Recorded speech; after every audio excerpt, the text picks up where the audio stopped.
ये आवाज आ रही है अच्छे से?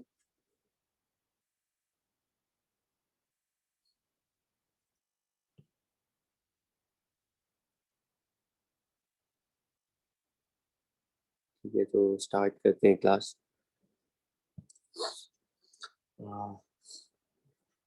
ये तो लास्ट टाइम में हम कुछ क्वेश्चंस डिस्कस कर रहे थे और चेंजिंग मैग्नेटिक फील्ड की वजह से इलेक्ट्रिक फील्ड कैलकुलेट करनी थी। और बिल्कुल सिमिलर स्टेप्स, जैसे एम्पेयर सर्किट लॉ अप्लाई करते हैं वैसे ही फैराडेज लॉ अप्लाई करके हम इंड्यूस इलेक्ट्रिक फील्ड हर पॉइंट पर कैलकुलेट कर सकते हैं। लेकिन हमारे पास फैराडेज लॉ का इंटीग्रल फॉर्म है और इंटीग्रल फॉर्म होने की वजह से हम सिर्फ ऐसे ही क्वेश्चंस हम सिर्फ ऐसे ही क्वेश्चंस कर सकते हैं जिसमें कि magnetic field, varying magnetic field जो क्वेश्चन में दी गई है, ठीक है, वो उसमें किसी न किसी तरह की सिमेट्री एग्जिस्ट करती है। अगर सिमेट्री नहीं होगी तो हम लोग इंटीग्रल फॉर्म को यूज करके इलेक्ट्रिक फील्ड का पता नहीं लगा पाएंगे। और सिमेट्री हमें जो मैग्नेटिक फील्ड का पैटर्न दिया जाएगा इंड्यूस इलेक्ट्रिक फील्ड कैलकुलेट करने के लिए, वो जनरली सर्कुलर शेप का ही दिया जाएगा। वरना इसके अलावा मान लो, मैं जैसा मेंशन कर रहा था कि अगर मैग्नेटिक फील्ड इस तरह से किसी रीजन में एग्जिस्ट कर रही है, किसी स्क्वायर शेप में एग्जिस्ट कर रही है, यहाँ पे भी अंदर मैग्नेटिक फील्ड होगी। अगर हम इलेक्ट्रिक फील्ड को वैरी कराएंगे, सॉरी मैग्नेटिक फील्ड को वैरी कराएंगे, तो यहाँ पे भी इंड्यूस इलेक्ट्रिक फील्ड होगी, क्लोज लूप भी बनाएगी, है ना। लेकिन कितनी होगी इलेक्ट्रिक फील्ड, हम फैराडेज लॉ से नहीं बता सकते, क्योंकि यहाँ पे कोई ऐसा लूप एग्जिस्ट ही नहीं करता है जिसके लिए हम बोल पाए कि वो जिसके लिए हम बोल पाए कि उसके हर पॉइंट पर इलेक्ट्रिक फील्ड की वैल्यू सेम है। तो इसमें तुम्हें लग रहा होगा कि ये लूप मैग्नेटिक फील्ड के अकॉर्डिंग सिमेट्रिक है, तो इसके सारे पॉइंट्स पर मैग्नेटिक फील्ड यहाँ पर कि यहाँ पर हम सेम नहीं बोल सकते हैं। ठीक है, तो बोलो इन दोनों पॉइंट पर तो सेम बोल सकते हैं, लेकिन इनके बीच के पॉइंट्स का क्या। ठीक है, फिर सर्कुलर भी लोगे तो काम नहीं चलेगा। ठीक है, वैरिंग मैग्नेटिक फील्ड की वजह से इलेक्ट्रिक फील्ड कैलकुलेट करते हैं, लेकिन ये फैराडेज लॉ का थोड़ा हम लोग एडवांस इलेक्ट्रोमैग्नेटिज्म में इसका थोड़ा मॉडिफाइड फॉर्म यूज करते हैं, एम्पेयर सर्किट लॉ का मॉडिफाइड फॉर्म यूज करते हैं। ठीक है, एनीवे अब मैं कुछ और क्वेश्चंस, इंड्यूस इलेक्ट्रिक फील्ड वाले जो क्वेश्चन है ना, वो उसमें एक ही टाइप है, वो लास्ट टाइम में करवाया था, तो वैसे ही क्वेश्चन इलेक्ट्रिक फील्ड कैलकुलेशन के वैसे ही क्वेश्चन होंगे। ठीक है, हाँ उसमें एक और वेरिएशन आता है, फाइनल वेरिएशन, कि इलेक्ट्रिक फील्ड कैलकुलेशन से नहीं,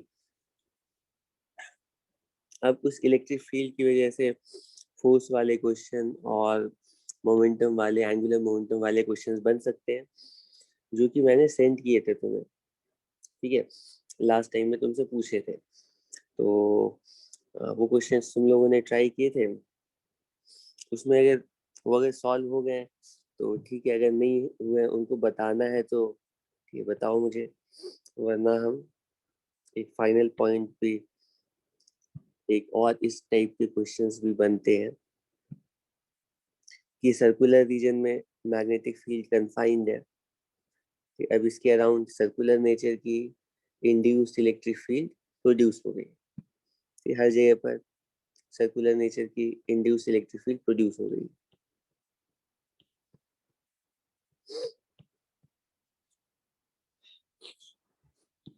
ठीक है,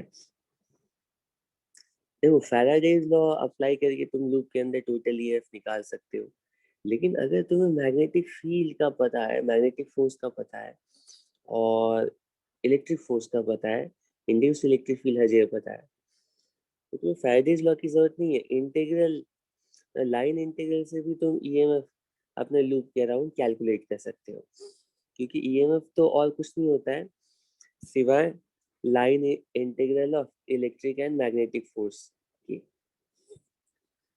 ठीक है, तो पहले हम लोगों ने डिस्कस किया था, ये भी मैं बता दे रहा हूँ कि यहाँ पर मैग्नेटिक फील्ड है, यहाँ पर मैग्नेटिक फील्ड है inside the plane of board, और हम रॉड को मैग्नेटिक फील्ड के अंदर ठीक इसी डायरेक्शन में, ठीक है, मूव कराते हैं। तो ऐसा करने से रॉड के अंदर के चार्जेस के ऊपर मैग्नेटिक फोर्स, और मैग्नेटिक फोर्स की वजह से रॉड के एंड्स के अक्रॉस पोटेंशियल डिफरेंस, ठीक है, और उस पोटेंशियल डिफरेंस की वैल्यू या वो ईएमएफ के इक्वल होगी, या ईएमएफ ईएमएफ वैसे, तो ईएमएफ जो है ना वो लूप के लिए डिफाइंड है, ऐसे रॉड के लिए ईएमएफ नहीं बोल सकते हैं, ठीक है, वरना ईएमएफ तो आ, मतलब ईएमएफ तो डिफाइन ही नहीं होगा ऐसे सिंगल रॉड के लिए। लेकिन हम ऐसा अज्यूम कर रहे हैं कि इस रॉड को अगर हम किसी कंडक्टिंग वायर से कनेक्ट करके, ठीक है, लूप कंप्लीट कर देते हैं, तो उस लूप के लिए ईएमएफ की वैल्यू हम लिख रहे हैं, और हम ऐसा मान रहे हैं, ऐसा मान रहे हैं, अगर ईएमएफ की वैल्यू रॉड के लिए कैलकुलेट करते हैं, तो ऐसा मान रहे हैं कि हमारा जो ये रॉड है ना, बस वो मैग्नेटिक फील्ड में मूव कर रहा है, बाकी ये जो कंडक्टिंग वायर है ये ऐसे ही कनेक्टेड है बस। ये अच्छा एग्जांपल होगा कुछ ऐसा, मान लो हमारे पास ये कंडक्टिंग रेल है कि इस तरह से, ये फिक्स है, ठीक है, और रॉड मूविंग है, ठीक है, सिर्फ रॉड मूविंग है, तो रॉड के ऊपर ही मैग्नेटिक फोर्स एक्ट करेगा, और रॉड के अलोंग ही ईएमएफ आएगा, पूरे लूप में उतना ही ईएमएफ होगा जितना रॉड के लिए। तो हम जब ईएमएफ रॉड के अक्रॉस निकाल रहे हैं, तो वहां पर इस लूप की बात कर रहे हैं, ठीक है, ईएमएफ की वैल्यू कितनी होगी, वो मैग्नेटिक फोर्स का लाइन इंटीग्रल, मतलब मैग्नेटिक फोर्स की डायरेक्शन में ना ईएमएफ जो है यहाँ से यहाँ तक, अगर मैग्नेटिक फोर्स इधर है तो हम बोलेंगे यहाँ से ये मैग्नेटिक फोर्स के अलोंग ट्रैवल कर रहे हैं, ईएमएफ पॉजिटिव आया, इसका मतलब है कि इसी डायरेक्शन में, कि इस तरह से मैग्नेटिक फोर्स है, ईएमएफ है, लेकिन मैग्नेटिक फोर्स का opposite conservative electric field setup हुई, और कंजर्वेटिव इलेक्ट्रिक फील्ड सेटअप होने का मतलब है अब यहाँ पे हर पॉइंट पर वोल्टेज भी डिफाइंड है, ठीक है, और वो वोल्टेज जो होगा वो minus negative of line integral of electric field की इक्वल होगा, ठीक है, minus E dot D L की इक्वल होगा, ठीक है। तो तो जो हम ईएमएफ निकालते हैं ना मैग्नेटिक फोर्स का, उतना ही वोल्टेज डिफरेंस भी रॉड के पास आता है, ये तुम लोगों को पता है कि यहाँ पे, लेकिन रॉड को हमें मूव कराना पड़ेगा, रॉड मूव कर रही है कंटिन्यूअसली, और मूव करने की वजह से रॉड के एंड्स के अक्रॉस ईएमएफ और लूप में करंट, ठीक है। तो एक और पॉसिबिलिटी है, यहाँ पे मैग्नेटिक फील्ड को वैरी करा रहे हैं, लेटेस्ट से मैग्नेटिक फील्ड की वैल्यू है बी नॉट टी, ठीक है, हर जगह इंड्यूस इलेक्ट्रिक फील्ड आ रही है, अगर यहाँ पर कोई कॉइल रखेंगे ना, कैसे भी रख दिया जाएगा कॉइल, ठीक है, मान लो हमारे पास, ठीक है, मान लो हमारे पास ऐसा रॉड,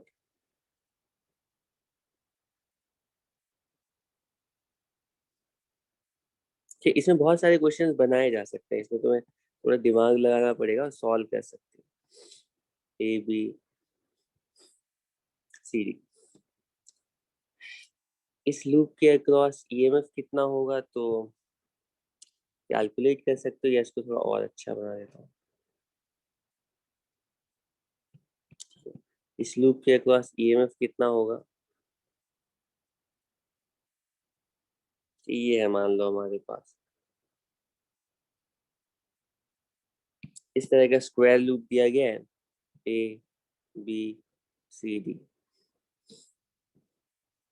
अगर ऐसा लूप हम रखते हैं यहाँ पर, तो ऑब्वियस है कि फ्लक्स चेंज करेगा। फैराडेज लॉ के टर्म्स में अगर बात करें, फ्लक्स चेंज करेगा, इस लूप के अराउंड ईएमएफ आएगा। ठीक, ईएमएफ कितना आएगा कैलकुलेट कर सकते हो, अकॉर्डिंगली करंट कैलकुलेट कर सकते हो।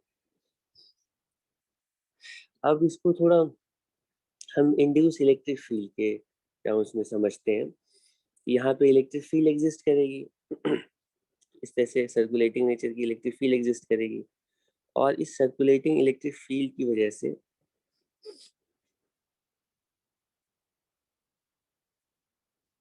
सर्कुलेटिंग इलेक्ट्रिक फील्ड की वजह से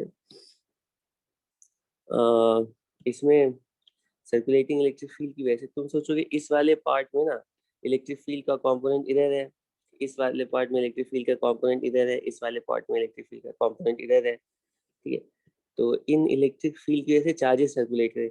यहाँ पे कोई इलेक्ट्रिक फील्ड नहीं है। ठीक है, तो यहाँ पे इलेक्ट्रिक फील्ड का लाइन इंटीग्रल 0 होगा, लेकिन इन तीनों पार्ट्स में तो होगा। ठीक है, इसी की वजह से ईएमएफ है, इसी की वजह से चार्जेस सर्कुलेट करेंगे। ठीक है, तो हर रॉड के अक्रॉस ईएमएफ लाइन इंटीग्रल होगा, लूप के लिए कुछ ईएमएफ होगा, करंट फ्लो करेगा। लेकिन अगर मान लो तुम्हें क्वेश्चन में ना मैग्नेटिक फील्ड तो वैरी कर रही है, और मैं जानबूझ करके मैग्नेटिक फील्ड को लीनियरली वैरी करा रहा हूँ, अदरवाइज बाकी सारे केसेस के लिए भी हम लोग रॉड के अक्रॉस ईएमएफ कैलकुलेट कर सकते हैं, वो बस टाइम वैरिंग हो जाएगा। तो सिचुएशन सिंपल रखने के लिए हमें ऐसे क्वेश्चंस पूछे जाते हैं। क्वेश्चन में बोला जा रहा है कि लेट अस से हमारे पास कोई रॉड है, चलो एक रॉड ऐसे है, ये हमारा डायमीटर के अलोंग। अच्छा, यहाँ इसके अलावा ये सब कोई फिजिकल ऑब्जेक्ट नहीं है, यहाँ पे बस बस यहाँ पे मैग्नेटिक फील्ड लाइंस एग्जिस्ट कर रही हैं। मतलब हमारे पास कुछ इस तरह से सोलेनॉइड है उसके अंदर मैग्नेटिक फील्ड इस तरह से एग्जिस्ट कर रही है। अब इसी के बीच में हम ना एक रॉड ला करके रख देते हैं ऐसे। ये आवाज क्लियर आ रही है ना तुम लोगों को? यहाँ पे थोड़ा शोर हो रहा है, आवाज अच्छे से आ रही है तुम लोगों को? Yes sir. ठीक है, तो अब डायमीटर के अलॉन्ग मैंने रॉड को रख दिया है। ठीक है, तो अब क्वेश्चन में पूछा गया कि डायमीटर के अक्रॉस ईएमएफ कितना आएगा और डायमीटर के अक्रॉस वोल्टेज आएगा कि नहीं। ये बहुत ही इंटरेस्टिंग क्वेश्चन है, सॉल्व करो।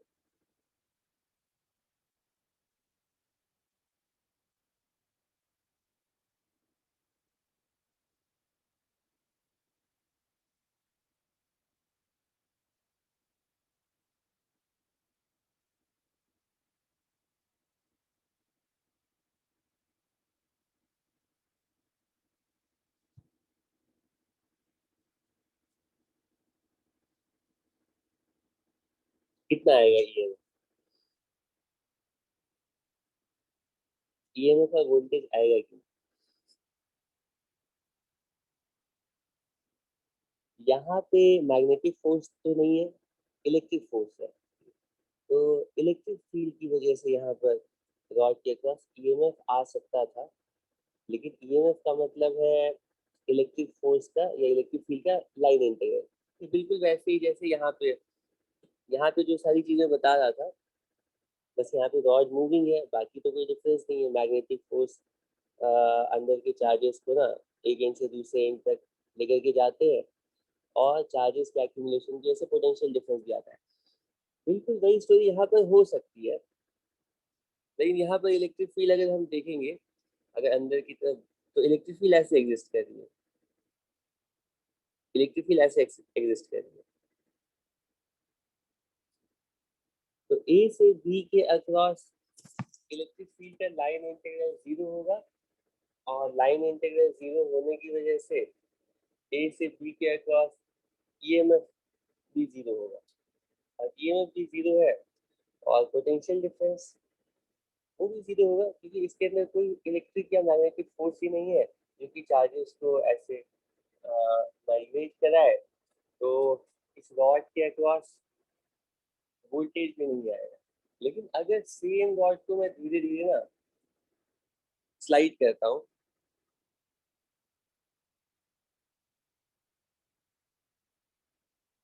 सेम रॉड को धीरे धीरे मैं स्लाइड करता हूँ और रॉड को कुछ यहाँ पर ले आता हूँ इस जगह पर, ये ए बी रॉड है वो।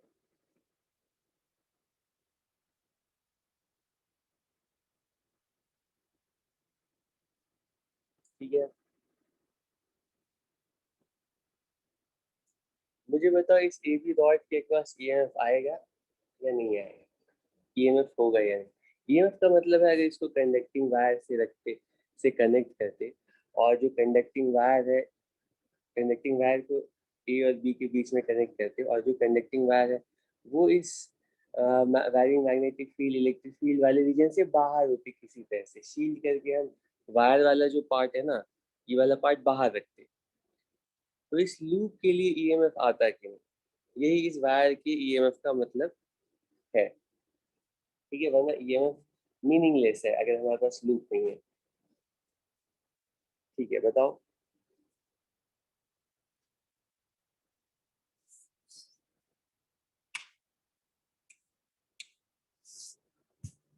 हाँ, क्या लगता है आसिफ, ईएमएफ आएगा कि नहीं?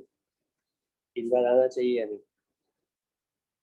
ईएमएफ का मतलब है इलेक्ट्रिक फील्ड का लाइन इंटीग्रल, इस बार लाइन इंटीग्रल नॉन जीरो होगा।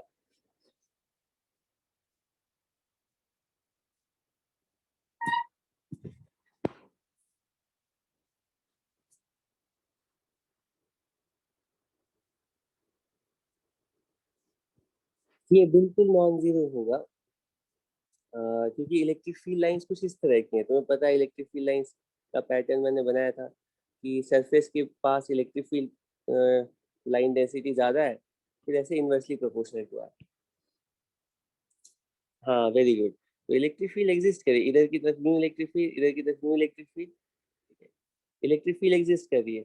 इसके हर पॉइंट पर अगर देखेंगे तो इलेक्ट्रिक फील्ड का एक कंपोनेंट ए से बी के अलोंग होगा, और इस नॉन कंजर्वेटिव इलेक्ट्रिक फील्ड की वजह से चार्जेस ए से बी की तरफ माइग्रेट करना स्टार्ट करेंगे। तो इस रॉड के अक्रॉस भी ना इस तरह से बी पर चार्जेस ऐसे एक्यूमुलेट होंगे, पॉजिटिव चार्जेस, ए पर नेगेटिव चार्जेस, और इस बार जो चार्जेस एक्यूमुलेट हो रहे हैं वो नॉन कंजर्वेटिव इलेक्ट्रिक फील्ड की वजह से हो रहे हैं।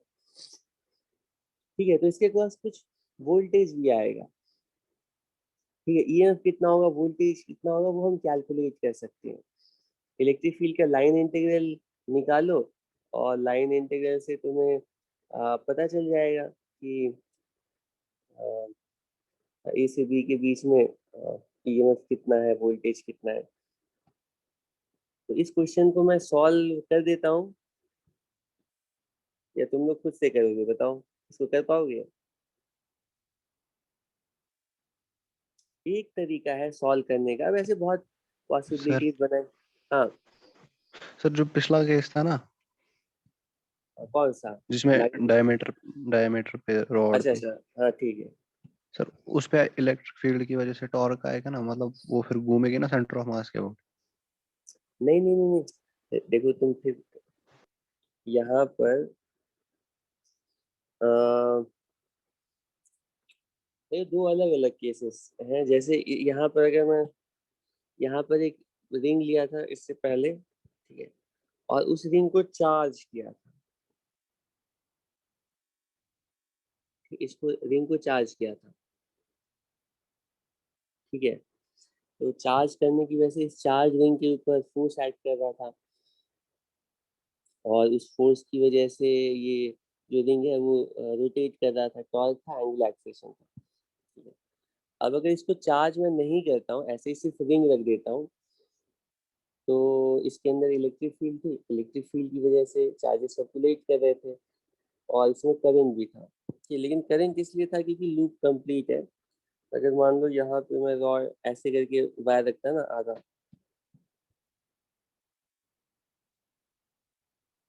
ठीक है, तो इसके ऊपर कोई टॉर्क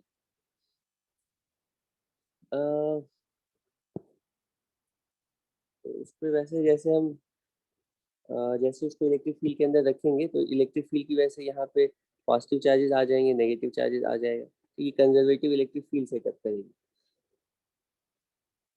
ठीक है, तो यहाँ पे हम अज्यूम कर रहे हैं कि इसको हम, ये जो वायर है ना, ये सेमी सर्कुलर वायर, इसको हम होल्ड करके फिक्स रखे हुए हैं।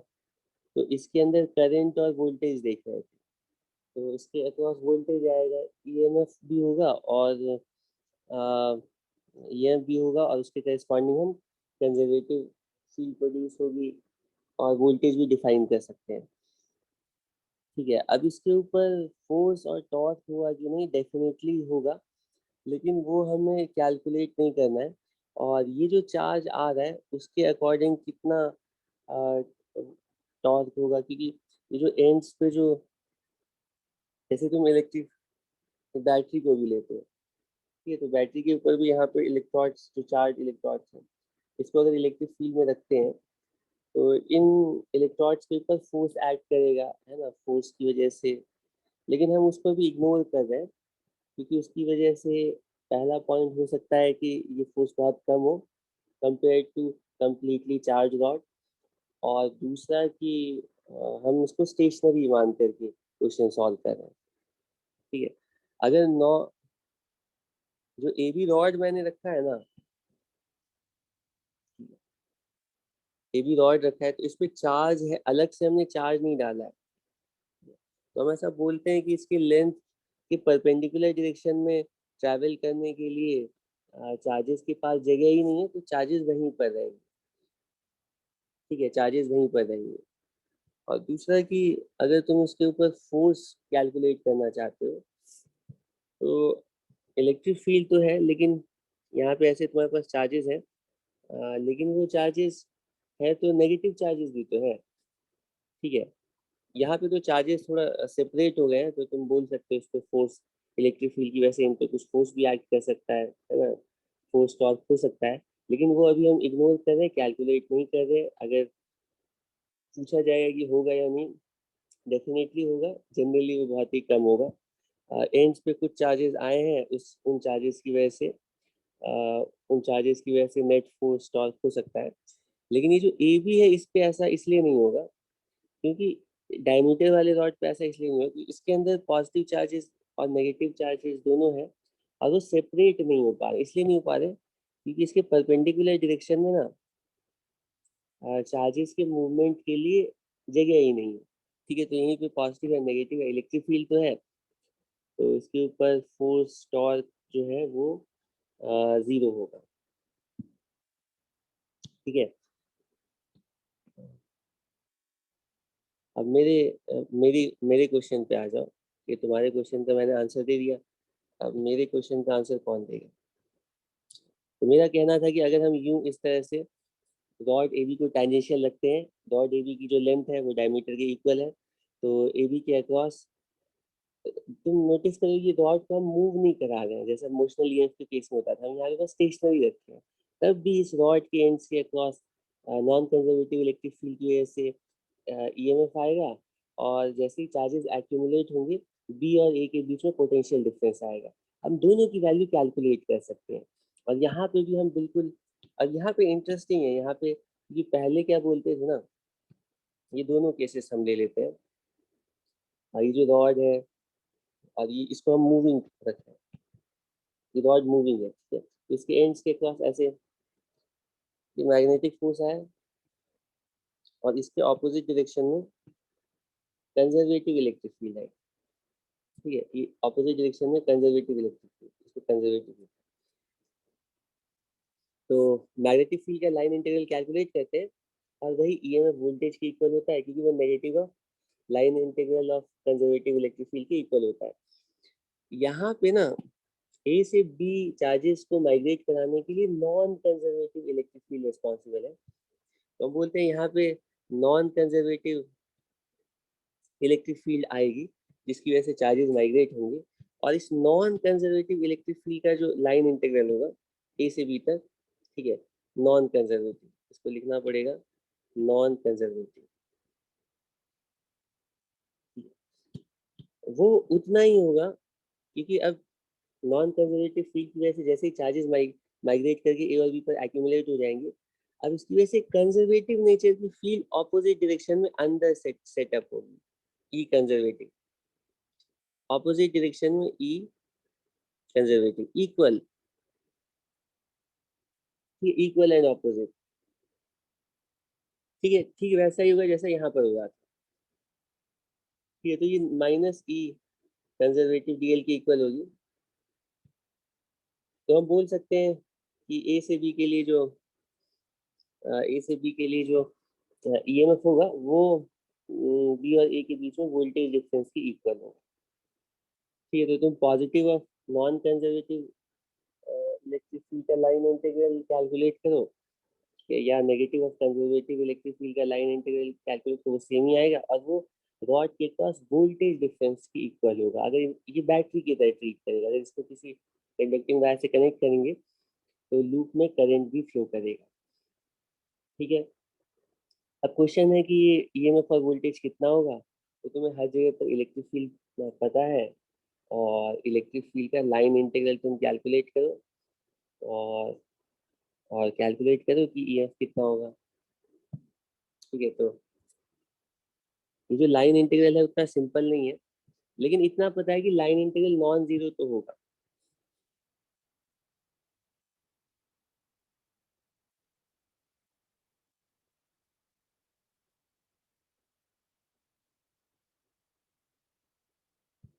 ये जो पिछला लूप बनाया था ना, तो इसमें ऐसे क्वेश्चंस आते हैं, उसमें पूछा जाता है अलग अलग रॉड, पूछा जाता है ये बताओ,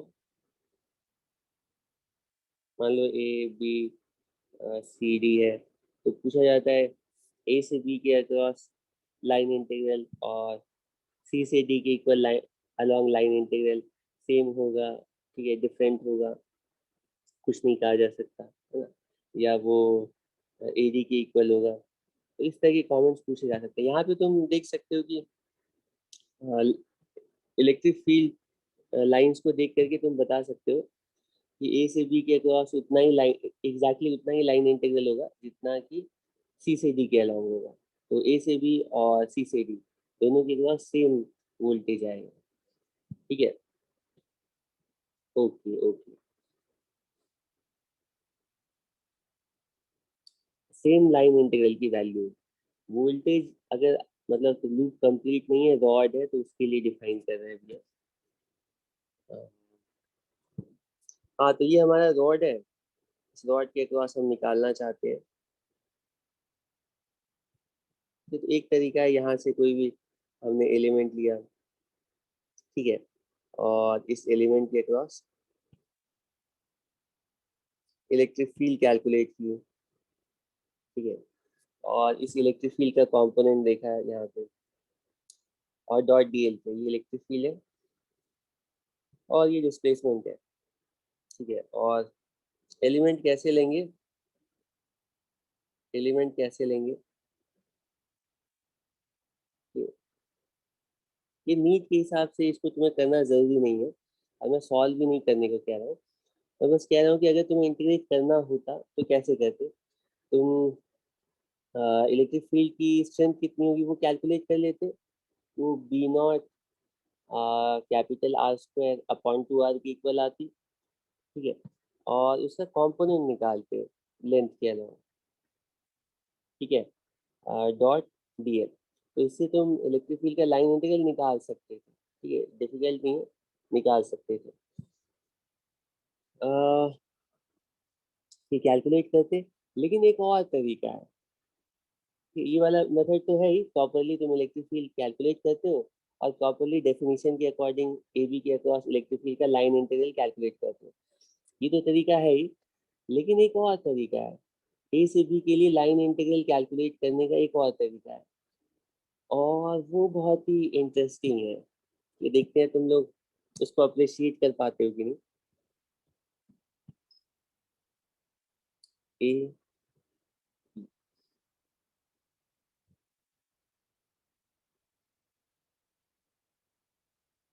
ये फर्क, तुम सो रहे थे अभी तक।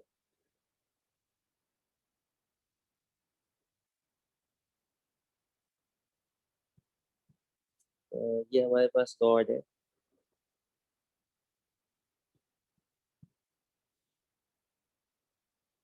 अब क्लास के जस्ट बाद ये रिकॉर्डिंग देख लेना। अब मैं चेक नहीं कर रहा हूँ उस पे जूम पे जो डेटा था स्टोरेज के लिए मेरे पास, वो काफ़ी टाइम पहले वो ख़त्म हो गया है, तो उसमें मुझे कुछ डिलीट करने पड़ेंगे तब फिर। तो कभी भी रिकॉर्डिंग मैंने की, पता चला कि वो नहीं है, कभी भी ऐसा हो सकता है। हालांकि मैं उसको जल्दी कुछ करता हूँ। दूसरा तरीका भी है मेरे पास, और दूसरा तरीका बहुत ही इंटरेस्टिंग। मैं कह रहा हूँ कि एक काम करते हैं, सेंटर पे ना इस तरह से दो और रॉड्स लगा देते हैं, कि सेंटर से दो और रॉड्स लगा देते हैं। और ये जैसे ही दोनों रॉड लगाएंगे ना, इसको बोल देते हैं पॉइंट ओ। जैसे ये दोनों रॉड्स कनेक्ट करेंगे तो अब हमारे पास एक लूप फॉर्म हो जाएगा, और लूप के क्रॉस टोटल ईएमएफ ना और ज्यादा आसानी से फैराडेज लॉ के अकॉर्डिंग कैलकुलेट कर सकते हैं। ठीक है, फैराडेज लॉ क्या कहता है कि फैराडेज लॉ क्या कहता है कि line integral of electric field close loop में ये इक्वल होता है। अगर क्लोज लूप नहीं है तो लाइन इंटीग्रल फैराडेज लॉ से नहीं बता सकते, तो क्योंकि फिर लूप ही नहीं होगा तो सरफेस कहाँ से होगा। ये वैल्यू कितनी होगी, d phi upon d t के। ठीक है, मैं माइनस को इग्नोर कर रहा हूँ क्योंकि मुझे डायरेक्शन पता है इलेक्ट्रिक फील्ड की, उसी सेंस में मैं इलेक्ट्रिक फील्ड का लाइन इंटीग्रल कैलकुलेट कर रहा हूँ, और राइट साइड में मैग्नीट्यूड लिख रहा हूँ। तो मैग्नेटिक फील्ड का मैग्नेटिक फ्लक्स यहाँ से कितना पास करेगा, तो हमें ये वाली लेंथ पता है 2r, और ये वाली लेंथ पता है r। तो पहले तो हमें ये एंगल निकालना पड़ेगा। ठीक है, और एंगल ये जैसे पता चल जाएगा कि इसको मैं ऐसा करता हूँ, इस एंगल को, ये r है और ये भी r है, तो ये तो 45 डिग्री है, ये 90 डिग्री है। ये 90 ही होगा ना, ये 90 एंगल है, मतलब ये क्वार्टर सर्कल है। तो क्वार्टर सर्कल के अक्रॉस फ्लक्स कितना होगा, टोटल फ्लक्स का हाफ, टोटल फ्लक्स का 1/4 टाइम्स, तो 1/4, और टोटल फ्लक्स है pi are square times B naught t. Check करो, तो फैराडेज लॉ के अकॉर्डिंग ये वैल्यू होगी पाई बी नॉट अपॉन 4। ठीक है, और लेफ्ट हैंड साइड में क्या आएगा, लेफ्ट हैंड साइड में क्या आएगा, लेफ्ट हैंड साइड में आएगा ए से बी तक इलेक्ट्रिक फील्ड का लाइन इंटीग्रल, जो कि हमें पूछा गया है। ये वाला जो टर्म है ना, ये हमें पूछा गया है, और जो अगले टर्म्स है इलेक्ट्रिक फील्ड का लाइन इंटीग्रल, वो नहीं पूछे गए हैं। बी से ओ प्लस इलेक्ट्रिक फील्ड का लाइन इंटीग्रल ओ से ए। ठीक है, equals pi are square B naught upon 4। और मैं कह रहा हूँ कि ये दोनों टर्म जो है ना, ये कैंसिल होंगे 100%। ओ से ए के अक्रॉस, और या कैंसिल क्या होंगे, ये तो जीरो होगा, बिल्कुल जीरो होगा। गलत कह रहा हूँ, क्योंकि इलेक्ट्रिक फील्ड लाइंस को देखोगे ना, कहीं पर भी इलेक्ट्रिक फील्ड लाइंस देखोगे तो इलेक्ट्रिक फील्ड लाइंस ओ ए और ओ बी इनके परपेंडिकुलर होगी। ठीक है, तो ओ ए और ओ बी के पास कोई लाइन इंटीग्रल होगा ही नहीं। जो भी लाइन इंटीग्रल है ना, वो ए बी के करस्पॉन्डिंग है। डायरेक्टली बता सकते हो ए बी के अक्रॉस ईएमएफ और voltage pi are square B naught by 4 के इक्वल होगा। तो इसी क्वेश्चन को तुम सॉल्व करते लाइन इंटीग्रल कैलकुलेट, वो तो काफी लेंथी होता है, डिफिकल्ट होता है, लेकिन ऐसे तुम और आसानी से सॉल्व कर सकते हो। ठीक है, तो वैसे ये थोड़ा हम मतलब नीट से, नीट में ऐसे क्वेश्चंस नहीं आएंगे, लेकिन एटलीस्ट पता होना चाहिए कि इंड्यूस इलेक्ट्रिक फील्ड होती है, और इंड्यूस इलेक्ट्रिक फील्ड की वजह से अगर रॉड रखेंगे तो जैसे मैग्नेटिक फोर्स में वोल्टेज आता था, इंड्यूस इलेक्ट्रिक फील्ड की वजह से भी वोल्टेज आएगा। यहाँ पर भी कंजर्वेटिव नॉन कंजर्वेटिव टाइप के electric force, electric field exist करेंगे, नॉन कंजर्वेटिव तो ईएमएफ के लिए रिस्पॉन्सिबल होगा, कंजर्वेटिव इलेक्ट्रिक फील्ड वोल्टेज के लिए रिस्पॉन्सिबल होगा।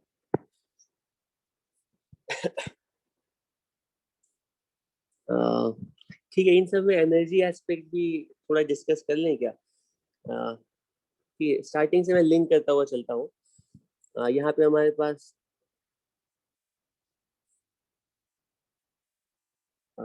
यहाँ पे हमारे पास ये रॉड है, रॉड को हम मूव करा रहे हैं।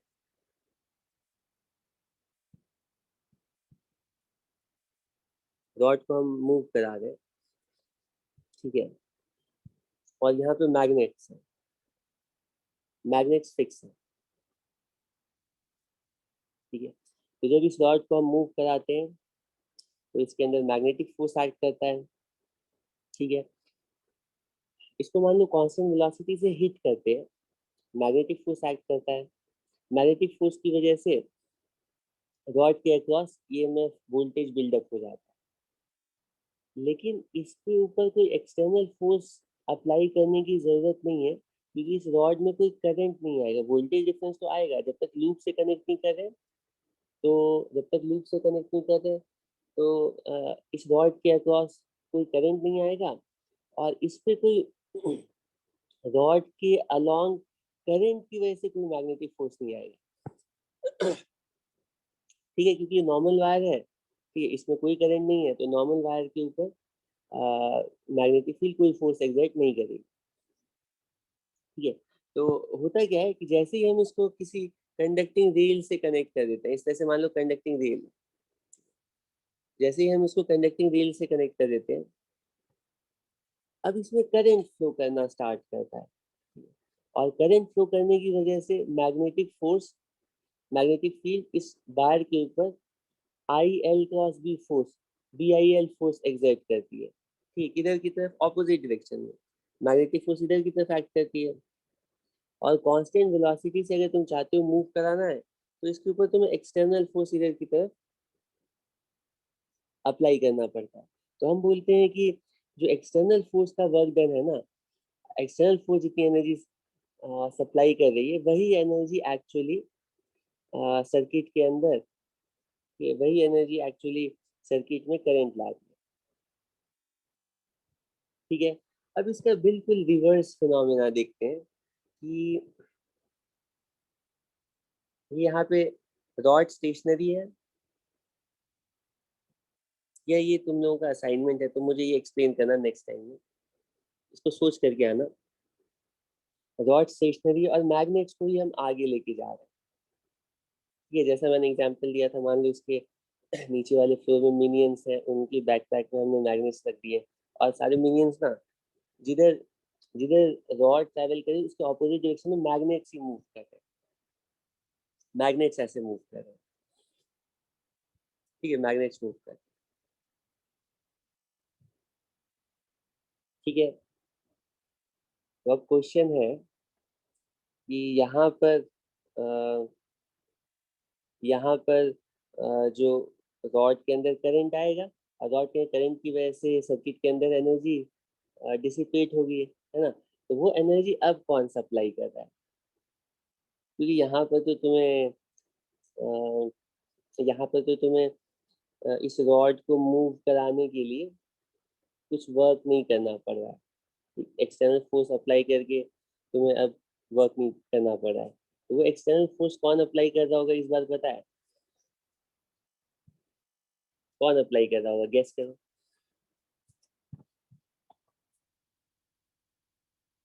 Answer answer. नहीं नहीं नहीं, देखो देखो, एक मिनट थोड़ा कंफ्यूजन में रिमूव करता हूँ। पिछले वाले एग्जाम्पल में मैंने ऐसा बोला कि मैग्नेटिक फोर्स की वजह से ईएमएफ जरूर आ रहा है, और मैग्नेटिक फोर्स जो है वो चार्जेस को सर्कुलेट कर रहे हैं, लेकिन मैग्नेटिक फोर्स नेट वर्क नहीं कर रहे हैं, मैग्नेटिक फोर्स का वर्क डन जीरो है, ठीक है। क्योंकि जितना नेगेटिव वर्क रॉड की करंट की वजह से कर रहे हैं, उतना ही positive work magnetic force loop के अंदर करंट लाने में कर रहे हैं, ठीक है। तो मैग्नेटिक फोर्स ने कोई नेटवर्क नहीं किया था, याद है ना, एनर्जी कंसिडरेशन। तो जो एक्सटर्नल फोर्स पुल कर रहा है ना रॉड को, तो पुल करने में सिर्फ वर्क करना पड़ेगा, उसे कुछ फोर्स अप्लाई करना पड़ेगा और कुछ रॉड को वो डिस्प्लेस करेगा। तो एक्सटर्नल फोर्स वर्क कर रहा था, जो एक्सटर्नल फोर्स की एनर्जी है वही हमें करंट के फॉर्म में लूप के अंदर दिख रही थी कि रियल वर्क एक्सटर्नल फोर्स कर रहा था। अब वैसा ही केस में दूसरा एग्जांपल लेता हूँ। इस बार हमारे पास वैरिंग मैग्नेटिक फील्ड है, ठीक है। तो यहाँ पर मैग्नेटिक फोर्स नहीं है लेकिन करंट है, ठीक। करंट की वजह से एनर्जी डिसिपेट हो रही है। इस बार तो हमें ये जो रॉड है वो फिक्स है, इसको हम मूव भी नहीं करा रहे हैं, इसके ऊपर फोर्स भी नहीं अप्लाई कर रहे हैं, लेकिन इसके अंदर करंट आ गई है। तो एनर्जी आई ना, वो एनर्जी इस बार कहाँ से आई? बताओ, एक्सप्लेन करो।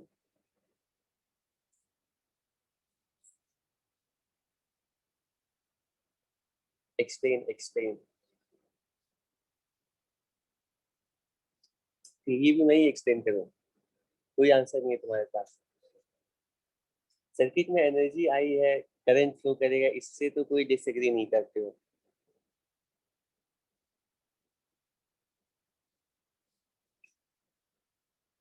इससे तो कोई डिसएग्री नहीं करते हो। अरे इस बार हम, यस, गुड, वेरी गुड। इस बार हम मैग्नेट्स को मूव करा रहे हैं, और जब करंट कैरिंग वायर है ना, इस करंट कैरिंग वायर और मैग्नेट के बीच में फोर्स होगा, ठीक है, चाहे कोई भी ऑब्जर्वर देखे, लेकिन दोनों के बीच में फोर्स होगा। तो मैग्नेट्स को मूव कराने में जो एजेंट्स मैग्नेट्स को मूव करा रहे होंगे, उन्हें मैग्नेट्स को मूव कराने में वर्क करना पड़ेगा, ठीक है। तो वो लोग, अगर मान लो यहाँ पे ये कंडक्टिंग व्हील नहीं है, सिर्फ रॉड है और मैग्नेट्स को मूव करा रहे हैं, तब तो कोई फोर्स नहीं एक्ट करेगा और कोई वर्क नहीं करना पड़ेगा। बिना वर्क की वोल्टेज तो आएगा, लेकिन जैसे करंट फ्लो कर रहा है ना, अब ये करंट कैरिंग वायर है, इस करंट कैरिंग वायर और मैग्नेट्स के बीच में फोर्स एक्ट करेगा, ठीक है। और इनके बीच में जो फोर्स होगा, वो ऑब्वियसली वो किस नेचर का होगा वो तुम्हें और थोड़ा सोचना पड़ेगा, तब पता चलेगा। लेकिन तुम इतना तो सोच ही सकते हो कि मैग्नेट्स अगर स्टेशनरी है और उसके सामने एक करंट कैरिंग वायर है, इनके बीच में फोर्स एक्ट करता है, ठीक है। और करंट कैरिंग वायर है, ठीक है, और वहाँ पे मैग्नेटिक फील्ड, मतलब मैग्नेट्स मूव भी कर रहे हैं।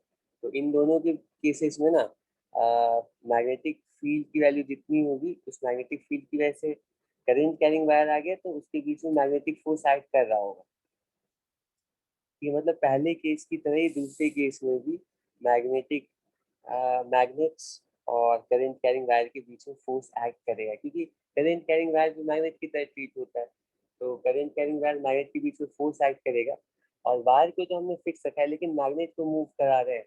तो जो इन दोनों का जो रिपल्शन है ना, उसके अगेंस्ट हम फोर्स अप्लाई करके पुश करके वर्क कर रहे हैं, और मैग्नेट्स को पुश करने में जो वर्क हमें करना पड़ा है, वही एनर्जी हमें लूप में करंट के फॉर्म में दिख रही है, ठीक है। तो अलग से कोई एनर्जी मैग्नेटिक फील्ड जनरेट नहीं करती है, मैग्नेटिक फोर्स कोई अलग से वर्क नहीं करता है, एक्सटर्नल एजेंट ही होगा जो कि नेटवर्क करेगा, ठीक है। और तुम सेम स्टेटमेंट तुम नॉन कंजर्वेटिव इलेक्ट्रिक फील्ड के लिए कह सकते हो। अ, नहीं, मेरा यहाँ पे कहने का मतलब है कि non conservative electric field EMF लाने में रिस्पॉन्सिबल हो रही है, लेकिन नेट जो रियल वर्क है वो अल्टीमेटली जो एक्सटर्नल फोर्स है वही कर रहा है। और ये जो नॉन कंजर्वेटिव इलेक्ट्रिक फील्ड है या मैग्नेटिक फील्ड है, वो अलग अलग ऑब्जर्वर अलग अलग फॉर्मेट में देख रहे हैं। कोई ऑब्जर्वर इस नॉन कंजर्वेटिव इलेक्ट्रिक फोर्स को मैग्नेटिक फोर्स देख रहा है, और कोई दूसरा ऑब्जर्वर इसको इसका कुछ पार्ट इलेक्ट्रिक देख रहा है, कुछ मैग्नेटिक देख रहा है, कोई तीसरा ऑब्जर्वर उसको कम्प्लीटली इलेक्ट्रिक देख रहा है। लेकिन इन इस टोटल फोर्स का जो है ना, टोटल फोर्स का नेटवर्क लूप में जीरो होगा। जो यहाँ सर्किट में एनर्जी डिसिपेट करने के लिए इसका टोटल वर्क जीरो होगा, जो रियल वर्क होगा वो एक्सटर्नल एजेंट ही कर रहा होगा, ठीक है। अब ये काम हम लोगों ने बहुत सारे केसेस में डिस्कस किया है, और ये वाला पॉइंट मैं शायद तुम्हें वहाँ बताना भूल गया। इसमें एसी जनरेटर के केस में मैं बताना भूल गया कि अगर हमारे पास कोई लूप है फिर से, और इस लूप को हम कांस्टेंट एंगुलर वेलोसिटी से रोटेट कर रहे हैं, ठीक है, इसको हम रोटेट कर रहे हैं, मैं इसको एक्सिस इस तरह से लिखता हूँ। मैग्नेटिक फील्ड को स्टेशनरी रखा है और हमारे पास ये जो लूप है ना, इस लूप को हम रोटेट कर रहे हैं। इसमें 2 पॉइंट्स बताने थे, मैंने शायद नहीं बताया। रोटेट करने की वजह से इस लूप के अराउंड साइनसॉइडल वोल्टेज आ रहा है, साइनसॉइडल करंट आ रहा है, ठीक है। मान लो हम इसको थोड़ा ओपन रखते हैं, यहाँ पे ऐसे करके ओपन रखते हैं, ठीक है।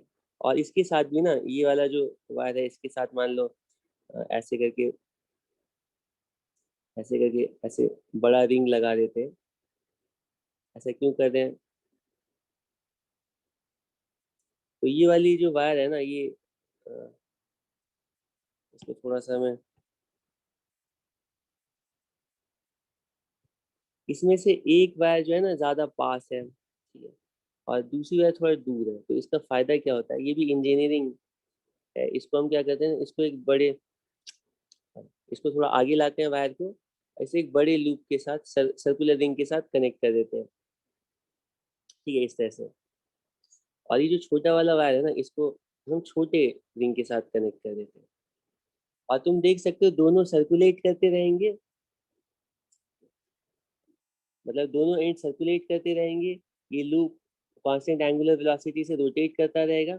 इसका जो एक एंड है ना, वो एक पोटेंशियल पर होगा, दूसरा एंड दूसरे पोटेंशियल पर होगा। और इन दोनों के साथ हम ना यहाँ पे कोई भी लोड कनेक्ट कर सकते हैं, या इसको ट्रांसमिशन लाइंस के थ्रू हाउस होल्ड तक पहुंचा सकते हैं, ठीक है। तो रोटेट की करने की वजह से हमें पता चला था इन दोनों एंड्स के क्रॉस जो वोल्टेज होगा वो बिल्कुल साइनसॉइडल होगा, ठीक है। तो एक बार ये वाला हायर पोलैरिटी पर होगा, है ना, ठीक है, यहाँ, और एक बार ये लोअर पोलैरिटी पर होगा, और दूसरी बार उल्टा होगा, ये वाला हायर पोलैरिटी पर चला जाएगा, हायर वोल्टेज पर, और ये वाला उतना ही नेगेटिव वोल्टेज पर चला जाएगा।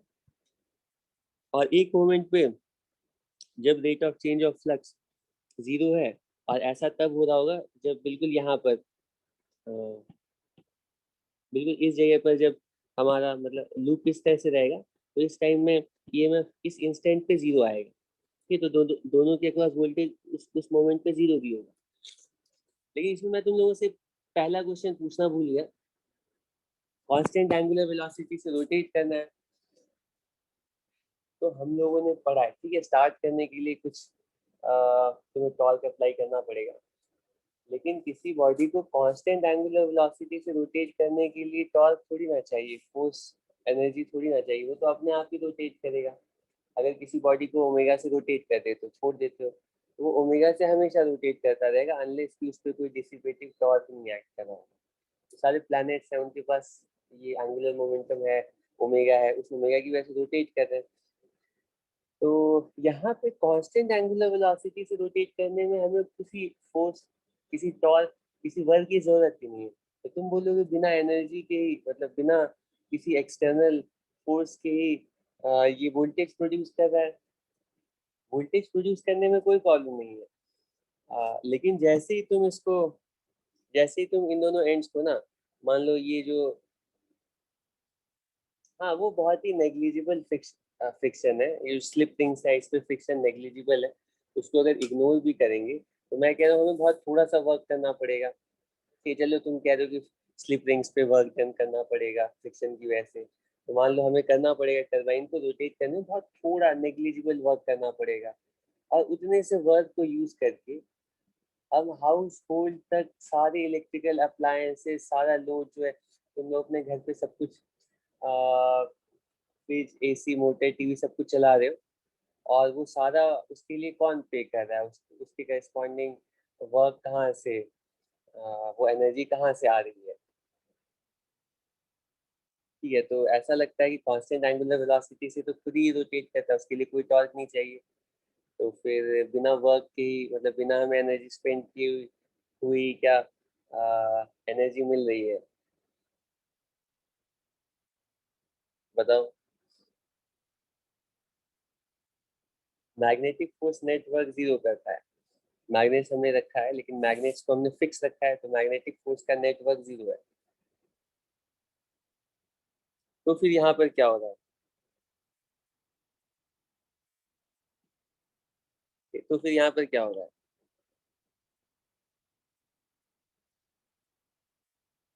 हाँ, वेरी गुड वेरी गुड। अरे जैसे ही, हाँ वेरी गुड वेरी गुड। हाँ, आप सही कह रहे हो। जैसे ही ये रोटेट करना स्टार्ट करेगा ना, तो जैसे ही ये रोटेट करना स्टार्ट करेगा, तो और अगर हम लोड को कनेक्ट कर देते हैं, जैसे ही तुम घर पे मान लो चाय बना रहे हो और यहाँ पे हीटर को कनेक्ट कर दिया, कि इस तरह से चाय तुम्हारी बन रही है। ठीक है, तो जैसे ही तुमने लोड से कनेक्ट किया, तो अब ये लूप बन गया है। लूप के अंदर करंट, ईएमएफ होगा तो करंट भी होगा, तो इसमें करंट फ्लो करेगा। और करंट कैसे फ्लो करेगा इस मोमेंट पे बता सकते हो? उसकी पोलैरिटी क्या होगी? बताओ। इस टाइम में वैसे मैक्सिमम करंट होगा, ये ऐसे करके है। अब इससे पहले हमारा फ्लक्स कुछ लेफ्ट टू राइट था।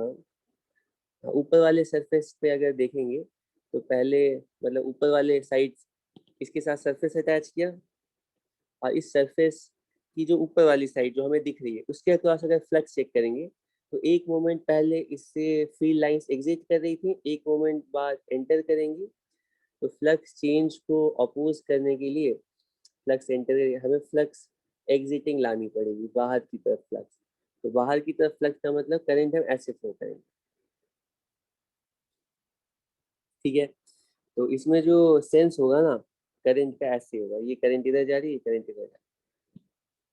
लेकिन जैसे ही करंट फ्लो करेगा, तो अब ये करंट कैरिंग लूप है, और हर एक करंट कैरिंग लूप किसकी तरह बिहेव करता है? किसकी तरह बिहेव करता है? बाहर मैग्नेट की तरह बिहेव करता है। तो ये जो है ना, ये इसका कुछ मैग्नेटिक मोमेंट आएगा, और मैग्नेटिक मोमेंट आएगा मतलब कि ये करंट, इस करंट कैरिंग लूप के ऊपर जो एक्सटर्नल फील्ड है, वो इस करंट कैरिंग लूप के ऊपर टॉर्क भी एग्जर्ट करेगी।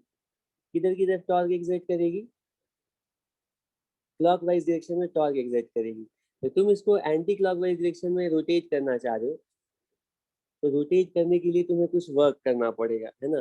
जो पावर सप्लाई करेगी टाउ ओमेगा। तो इस टरबाइन को रोटेट करने में तुम्हें, ठीक है, तुम बिल्कुल फ्रीली नहीं रोटेट कर सकते हो। अब ये इसका कुछ मैग्नेटिक मोमेंट होगा, और मैग्नेटिक फील्ड में ये जो करंट कैरिंग लूप है, इसके ऊपर टॉर्क एक्ट कर रहा होगा। इसको रोटेट, कांस्टेंट एंगुलर वेलोसिटी से रोटेट करने के लिए इसके अगेंस्ट तुम्हें टॉर्क अप्लाई करना पड़ेगा। तो यहाँ पर ये जो एक्स्ट्रा टॉर्क है ना, इसके लिए तुम्हें, ठीक है, एनर्जी चाहिए, और यहीं पर रियल वर्क जो भी हाइडल पावर है या थर्मल पावर है, वो यहाँ पे रियल वर्क करते हैं, जिसके लिए तुम, ठीक है, इलेक्ट्रिक कंपनीज को तुम पे करते हो। ठीक है, ओके, ये पॉइंट बताना था। अब मेरे पास दो चार क्वेश्चन है और फिर इंडक्टेंस है। तो अभी तुम्हारे पास टाइम है ना? अभी क्लास तो नहीं है किसी की?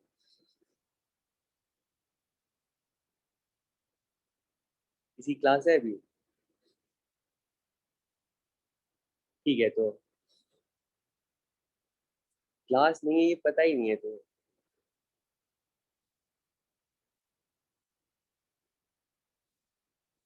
ये करंट की डायरेक्शन मैंने चेक कर लो, ये सही बनाई है ना? क्योंकि अब, अच्छा, करंट की डायरेक्शन सही है ना इसमें? होती है कभी नहीं। अच्छा ठीक है।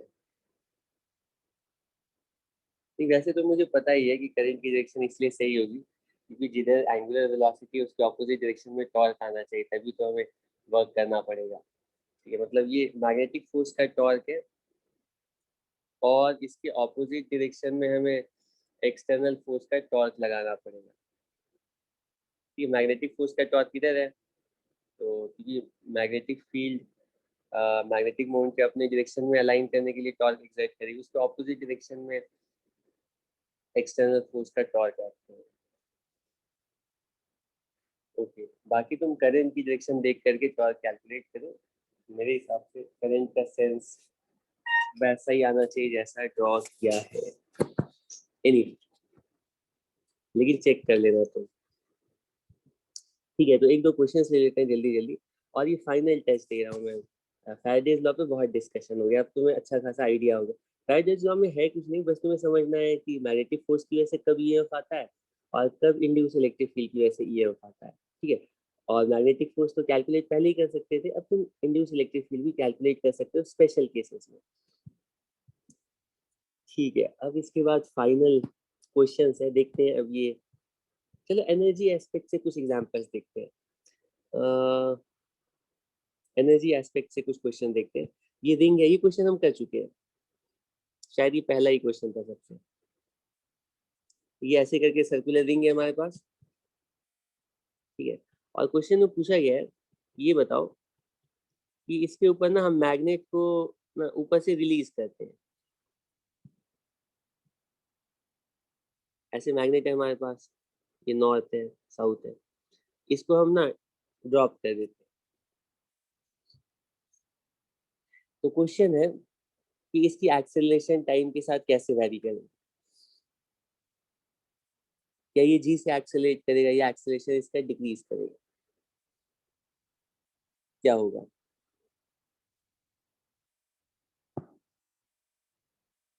हाँ, एक्सेलरेशन लेस देन जी होगा, लेकिन अगर इसका ग्राफ प्लॉट करने को कहा जाए, ठीक है, मिड वे तक ग्राफ प्लॉट करने को कहा जाए, मिड वे तक ग्राफ प्लॉट करने, तो मान लो कि ये जब बहुत दूर है ना, जब ये मैग्नेट बहुत दूर है तब तो इसकी एक्सेलरेशन ऑलमोस्ट जी के इक्वल होगी, लेकिन जैसे जैसे ये पास आएगा ना तो फ्लक्स चेंज करेगा। इस इसके बारे में कह रहा हूँ कि फ्लक्स चेंज करेगा और इसके अक्रॉस करंट भी आएगा।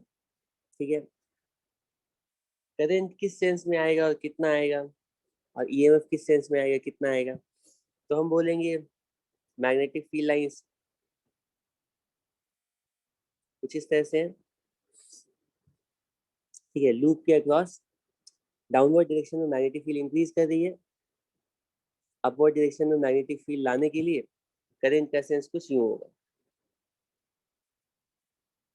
ठीक है, हाँ वेरी गुड, करंट का सेंस कुछ ऐसे होगा। ठीक है, लेकिन जैसे ही करंट इसमें फ्लो करेगा ना, जैसे ही इसमें करंट फ्लो करेगी, तो ये जो रिंग है, ये अब रिंग नहीं, ये बार मैग्नेट है। इस तरह से बार मैग्नेट, जिसका राइट हैंडल से ये नॉर्थ पोल साउथ पोल।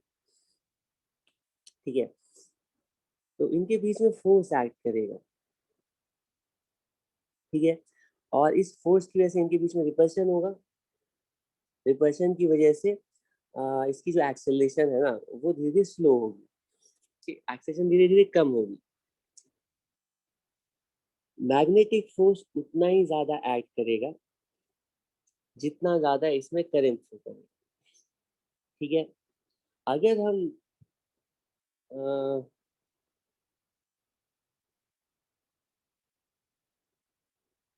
अगर इसमें मान लो मैग्नेटिक,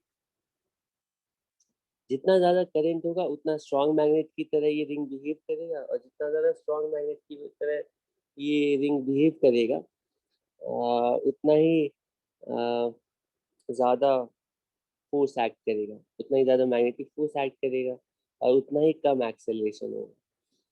तो ये इतना स्ट्रेट फॉरवर्ड नहीं है, इसको डायरेक्टली तुम नहीं बता सकते हो बहुत आसानी से, क्योंकि देखो अगर हम कांस्टेंट वेलोसिटी से बार मैग्नेट को नीचे लाते, तो कांस्टेंट वेलोसिटी से लाने का मतलब इसके ऊपर हमें एक्सटर्नल फोर्स अप्लाई करना पड़ता। ठीक है, तो अगर कांस्टेंट वेलोसिटी से लाते, उस केस में कह सकते हैं कि जैसे जैसे ये बार मैग्नेट क्लोज आएगा, rate of change of flux बढ़ेगा, तेजी से फ्लक्स चेंज करने लगेगा, और जैसे जैसे ये क्लोज आएगा ईएमएफ करंट बढ़ेगा और स्ट्रॉन्ग रिपल्शन फील होगा। ठीक है, मैग्नेटिक फोर्स बढ़ेगी बाद में अगर हम कांस्टेंट वेलोसिटी से ला रहे हैं, लेकिन एक्सेलरेशन तो जीरो है कि कांस्टेंट वेलोसिटी से ला रहे हैं। अगर इसको रिलीज कर देते हैं तो रिलीज करने में ये जो मतलब इसका जो मोशन है ना वो फीडबैक लूप की तरह मतलब गवर्न होगा। जैसे ये जैसे नीचे आना स्टार्ट करेगा, ठीक है, पहले जी से एक्सेलरेट करेगा, तो पहले तो फास्ट मूव कर रहा है, ठीक है, इसकी वेलोसिटी मतलब तेजी से चेंज कर दी है, उसी के अकॉर्डिंग फ्लक्स चेंज कर। अभी फील्ड वीक है कि फील्ड कम है, लेकिन ये इसकी वेलोसिटी सॉरी इसका एक्सेलरेशन अभी ज़्यादा है, तो रेट ऑफ चेंज ऑफ कुछ फ्लक्स होगा, उसके करस्पॉन्डिंग मैग्नेटिक फोर्स होगा, ठीक है, और मैग्नेटिक फोर्स की वजह से ये स्लो होना स्टार्ट होगा। तो ये पास आते आते ये थोड़ा स्लो भी होगा, और जब दूर होगा तो ये ज़्यादा फास्ट, मतलब एक्सेलरेशन पहले ज़्यादा होगी बाद में कम होगी। तो एक्सेलरेशन का भी रोल जो होगा ना फ्लक्स चेंज में, rate of change of flux में इन्वॉल्व होगा, जिसकी वजह से हमें total rate of change of flux निकालना पड़ेगा, जिसकी वजह से इसमें करंट आएगा, और करंट के अकॉर्डिंग ही फिर इस पर मैग्नेटिक फोर्स आएगा, तो वो फिर एक्सेलरेशन डिसाइड करेगा, एक्सेलरेशन करंट डिसाइड करेगा, और करंट फिर एक्सेलरेशन डिसाइड करेगा, ठीक है। तो वो हम कैलकुलेट कर सकते हैं, वो कोई बड़ी चीज़ नहीं है, लेकिन अभी के लिए तुमसे इतना ही पूछा जाए कि मैग्नेटिक फोर्स के बारे में बताओ एक्सेलरेशन के, तो थोड़ा तुम गेस कर सकते हो, फीडबैक हो जाओ, लेकिन जैसे जैसे ये पास आएगा ना तो मैग्नेटिक फोर्स ज़्यादा ही एक्ट करेगा, और नेट एक्सेलरेशन की वैल्यू धीरे धीरे डिक्रीज करेगी। तो इतना हम कह सकते हैं जरूर। नहीं नहीं, लीनियर डिक्रीज ये तो कभी नहीं कह सकते हैं, लीनियर डिक्रीज कैसे करेगी, ये तो एक बहुत ही ह्यूज मतलब सिंप्लीफिकेशन है। एनीवे एनीवे, अच्छा हाँ, यहाँ पे मुझे ये मेन पॉइंट था, भूल गया, यहाँ पे मेरा मेन पॉइंट था एग्जाम्पल लेने का। मेरा क्वेश्चन है कि ये रिंग है, फिक्स है, उसको होल्ड करके रखा है, कोई फोर्स नहीं है, यहाँ पे कोई फोर्स नहीं अप्लाई किया, अचानक से इसमें करंट आ जाता है, एनर्जी आ जाती है, और रिंग के अक्रॉस हीट एनर्जी डिसिपेट होने लगती है। तो ये जो इलेक्ट्रिकल एनर्जी रिंग में आई है वो कहाँ से आई है, वो कहाँ से आई है?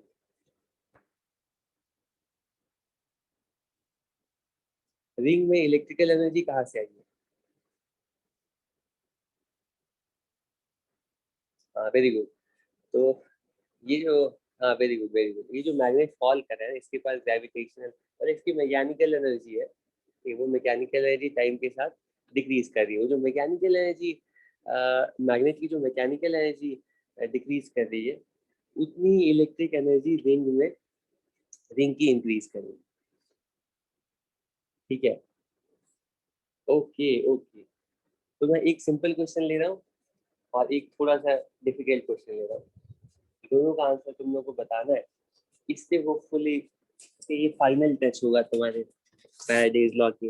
इसके बाद तुम कोई भी फैराडेज लॉ की सिचुएशन रहेगी तो उस पर थोड़ा बेटर डिसीजन जजमेंट ले सकते हो कि एक्चुअल सिचुएशन में क्या हो रहा है। वैसे तुम्हें अभी तक का जो डिस्कशन है वो कैसा लगा, मतलब तुम्हें आसान बहुत लग रहा है, और या फिर बहुत ही कॉम्प्लिकेटेड टफ लग रहा है क्या हो रहा है, कुछ भी हो जाता है समझ में नहीं आ रहा, बताओ कैसा लग रहा है अभी तक का जो डिस्कशन है वो, उसके बारे में बताओ।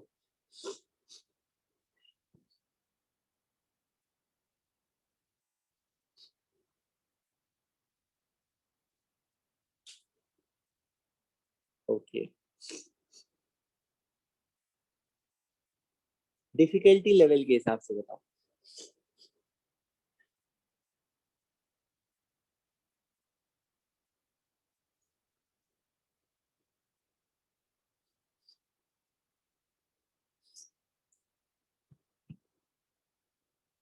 आसान है।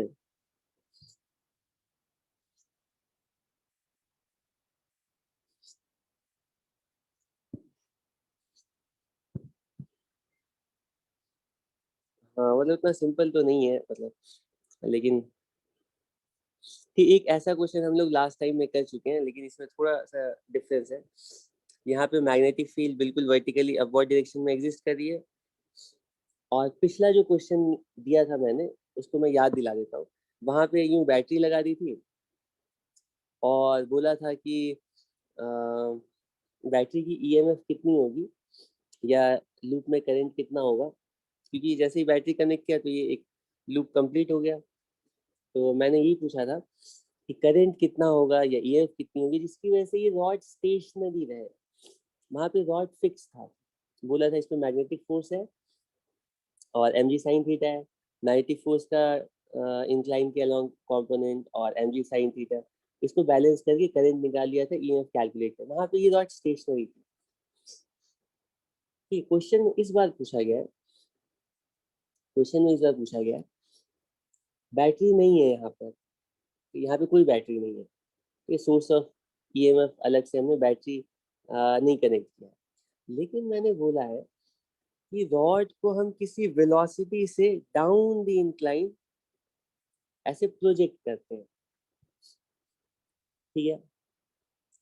ऑब्वियसली तुम सोचोगे इसको अगर रिलीज किया जाए तो mg sin थीटा की वजह से ये नेचुरली नीचे आता, अगर मान लो रॉड को ऐसे ही जाके रख देते और मान लो सरफेस बिल्कुल स्मूथ है, रॉड को अगर रखते इंक्लाइन के ऊपर तो ये रॉड नेचुरली ही स्लाइड करके नीचे आना स्टार्ट करता है,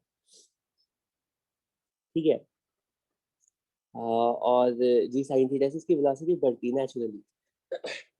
लेकिन अभी उस सिचुएशन को इग्नोर करो, मैं कह रहा हूँ कि रॉड को मैं खुद से ही प्रोजेक्ट करके वी वेलोसिटी प्रोवाइड कर देता हूँ, और ये वी वेलोसिटी कितनी होनी चाहिए जिसकी वजह से ये जो रॉड है कांस्टेंट वेलोसिटी से डाउन द इंक्लाइन फॉल करता है, इसकी वेलोसिटी इंक्रीज नहीं करे।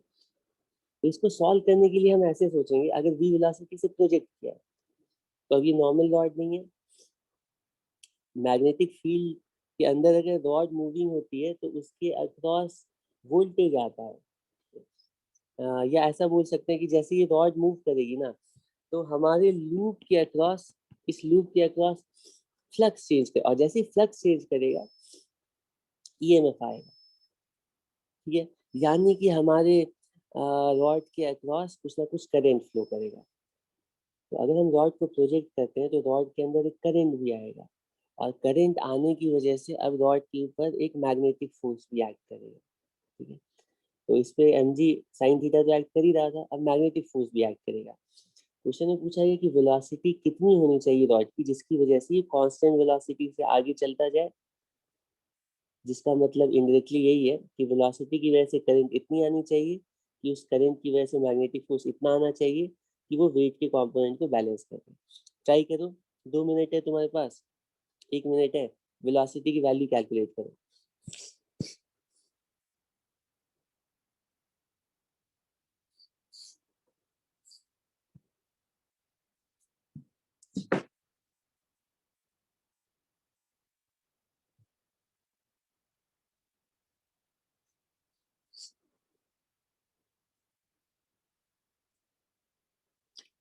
देखो ये जो इंक्लाइंड वेज है उसका साइड व्यू अगर ड्रॉ करेंगे तो कुछ ऐसा है, magnetic field vertically upward direction में, ठीक है। और क्या क्या चीजें साथ साथ और दी गई, ये एंगल थीटा है, रॉड की जो लेंथ है वो एल है,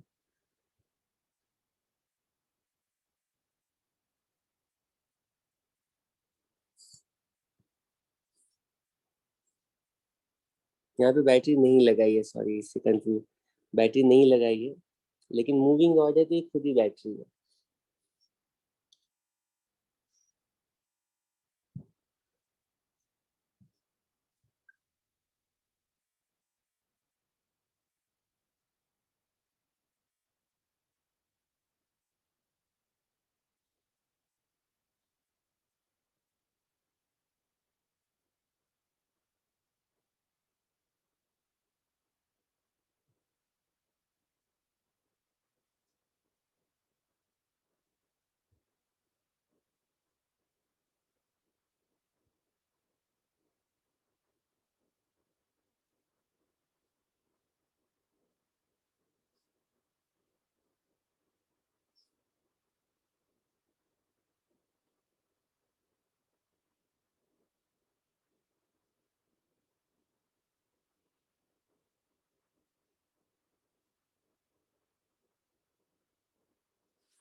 ठीक है, सॉल्व करते हैं, और साइड व्यू ड्रॉ कर रहा हूँ।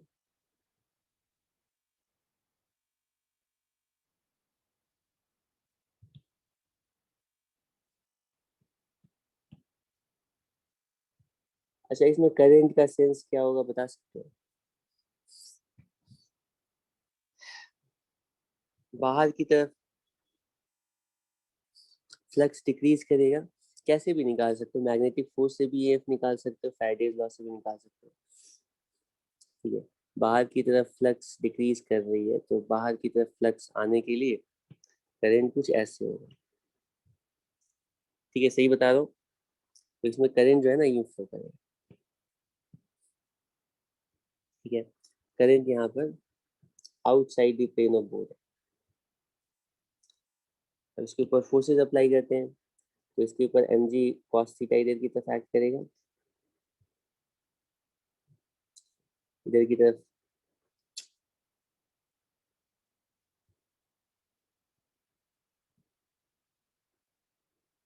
cos theta, down the incline mg sin theta, normal contact force भी एक्ट करेगा।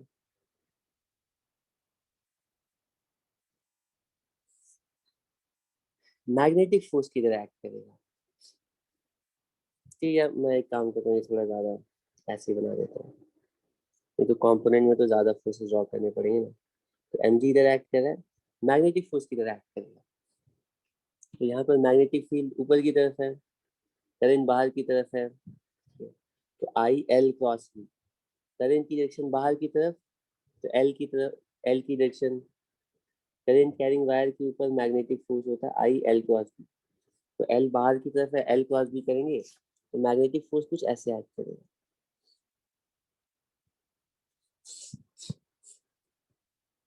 ठीक है, तो ये एंगल्स हमें पता है, तो हम कंडीशन यही लगाएंगे कि मैग्नेटिक फोर्स का कॉस कंपोनेंट चेक करो, ये एंगल क्योंकि कॉस, ये वाला एंगल थीटा होगा, ये एंगल थीटा और सीधा ये एंगल थीटा, ये इक्वल होगा एम जी साइन थीटा की। ये कांस्टेंट वेलोसिटी है, नेट फोर्स जीरो है, और मैग्नेटिक फोर्स की वैल्यू लिखेंगे बी आई एल। तो मैग्नेटिक फोर्स क्या हमें पता है, मैग्नेटिक फोर्स है बी आई, ठीक है, एल, और ये इक्वल है, ये कॉस थीटा भी है यहाँ पे, ये कॉस थीटा, ये इक्वल है एम जी साइन थीटा की। अब ये आई कितना है, आई कितना है, आई कितना है बता सकते हो? तो आई कैलकुलेट करने के लिए पहले हमें रॉड के अक्रॉस ईएमएफ निकालना पड़ेगा, और तुम ईएमएफ फैराडेज लॉ से भी निकाल सकते हो और मोशनल ईएमएफ से भी निकाल सकते हो, एक ही बात है। हम रॉड के अक्रॉस, इस रॉड के अक्रॉस डायरेक्टली, ठीक है, ईएमएफ निकालना चाहते हैं। मैं तुम्हें याद दिला देता हूँ कि अगर यूनिफॉर्म मैग्नेटिक फील्ड में कांस्टेंट वेलोसिटी से कोई रॉड ट्रैवल करती है, तो उस रॉड के ऊपर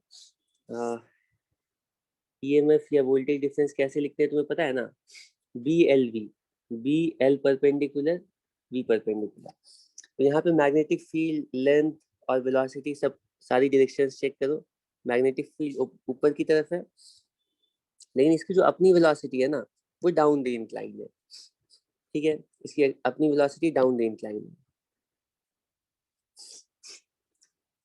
ठीक है, तो सबसे पहले मैग्नेटिक फील्ड देखते हैं। तो मैग्नेटिक फील्ड की वैल्यू तो एज सच बी लिख दिया।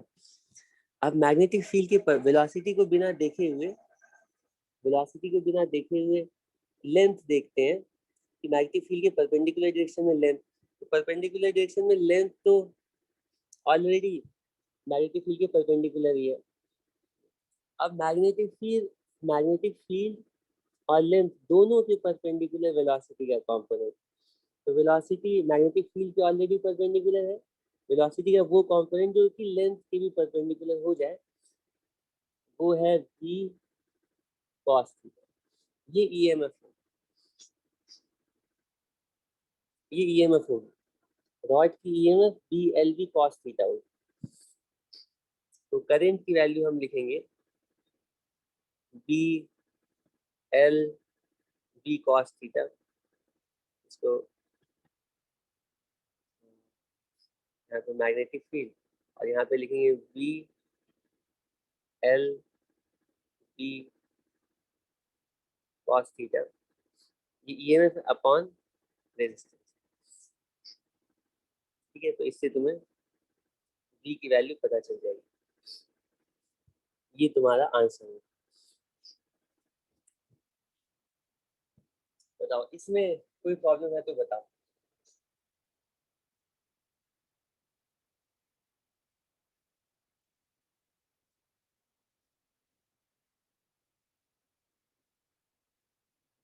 कोई प्रॉब्लम है इसमें?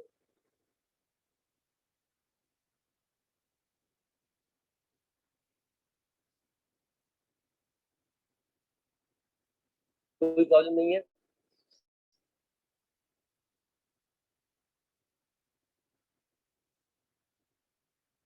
कि अगर पूछना है तो इसमें पूछो, क्योंकि अगला जो क्वेश्चन है ना वो इसी से रिलेटेड है, इसी का अगला पार्ट में सॉल्व कर रहा हूँ।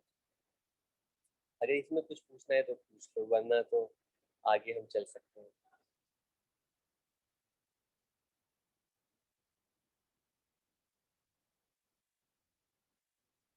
चल सकते हैं। तुम लोग आंसर नहीं दे रहे तो मुझे लग रहा है कि फैराडेज लॉ से तुम लोग ज्यादा डर तो नहीं गए। ठीक है, ठीक है, तो इसका इसके नेक्स्ट पार्ट में आते हैं, या फिगर फिर से क्यों बनाए, लेकिन ये रिजल्ट हम यूज करना चाहते हैं। चलो एक बार मैं और बना देता हूँ। ठीक है, तो ये मैं साइड व्यू ड्रॉ कर रहा हूँ इस बार, कंप्लीट पिक्चर तो तुम्हारे दिमाग में है। ये वाला पार्ट सबसे इंटरेस्टिंग है और इस बार मुझे समझ में आएगा ठीक है कितना ज्यादा कंफर्टेबल हो पाए हो तुम। ठीक है, ऑब्वियसली पिछला जो क्वेश्चन था वो कंप्लीट स्टोरी नहीं थी, वो तो एक स्पेशल केस था। बिल्कुल सिमिलर सिचुएशन है, और रॉड को हम, ठीक है, रॉड को लेटेस्ट से इस बार हम क्या कर रहे हैं, रॉड को हम रेस्ट से रिलीज कर रहे हैं। इसको कोई वेलोसिटी नहीं प्रोवाइड कर रहे, रेस्ट से रिलीज कर रहे हैं। तो अभी मैथमेटिकल डिस्कशन, क्वांटिटेटिव डिस्कशन होगा, अभी थोड़ा क्वालिटेटिव डिस्कशन कर लेते हैं और सोचते हैं कि रॉड का मोशन होगा कैसा। टॉप ऑफ द वेज पर रॉड को रख दिया कुछ यूं इस तरह से, सेम क्वेश्चन है। ठीक है, इसका साइड व्यू तुम्हें साइड व्यू ड्रॉ किया है, इसका जो फ्रंट व्यू है वो तुमने देखा हुआ है। अब हम इस रॉड को रेस्ट से रिलीज कर रहे हैं। ठीक है, रॉड को ना रेस्ट से रिलीज कर रहे हैं, इसमें कोई करंट नहीं है, कोई वेलोसिटी नहीं है, अब ये रेस्ट पर रिलीज कर दिया। तो स्टार्टिंग में, क्योंकि सब लोग अब हर एक पॉइंट को ध्यान से सुनना, स्टार्टिंग में क्योंकि अभी रॉड रेस्ट में है, और रेस्ट रॉड का मतलब है इस रॉड के अक्रॉस कोई मोशनल ईएमएफ नहीं है, तो इस रॉड के अक्रॉस कोई करंट नहीं है, तो इस रॉड के ऊपर अभी कोई मैग्नेटिक फोर्स नहीं एक्ट कर रहा है, सिर्फ mg साइन थीटा एक्ट करेगा अलोंग द इंक्लाइन, और mg साइन थीटा की वजह से ये डाउन द इंक्लाइन एक्सेलरेट होना स्टार्ट करेगा। स्टार्टिंग में acceleration exactly g sine theta होगी, जैसे रिलीज किया एक्सेलरेशन g साइन थीटा है, और g साइन थीटा की वजह से इस रॉड की वेलोसिटी इंक्रीज होना स्टार्ट होगी।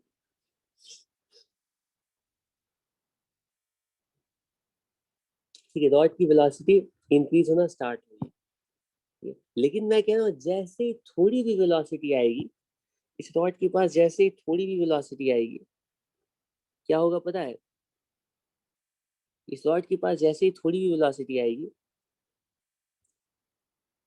तो अब ये मूविंग रॉड है, और हर एक मूविंग रॉड, मैग्नेटिक फील्ड के अंदर हर एक मूविंग रॉड बैटरी है, और बैटरी की वजह से इस रॉड के अंदर करंट भी आएगा। करंट की डायरेक्शन देख चुके हैं, तो जैसे ही इसके पास कुछ ना कुछ वेलोसिटी आएगी ना, और लेटेस्ट से इस टाइम में इसके पास बहुत ही कम वेलोसिटी आई है, इसको थोड़ा मैं ऐसे ड्रॉ करता हूँ,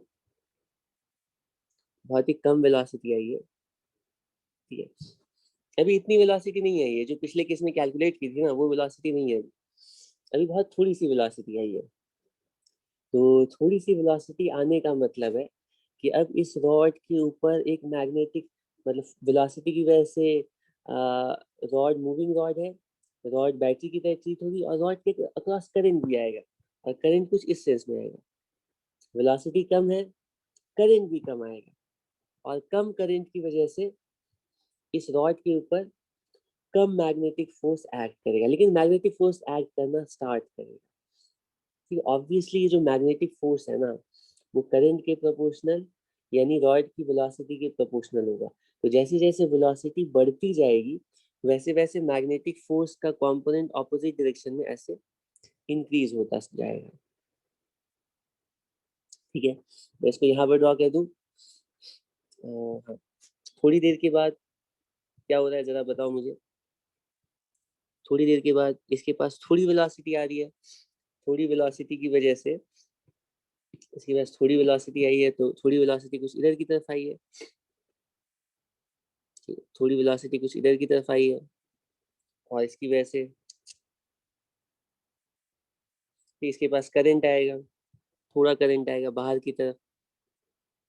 ठीक है, और इस करंट की वजह से मैग्नेटिक फोर्स आएगा, और मैग्नेटिक फोर्स का एक कंपोनेंट इधर की तरफ mg sin थीटा भी बहुत ज्यादा है।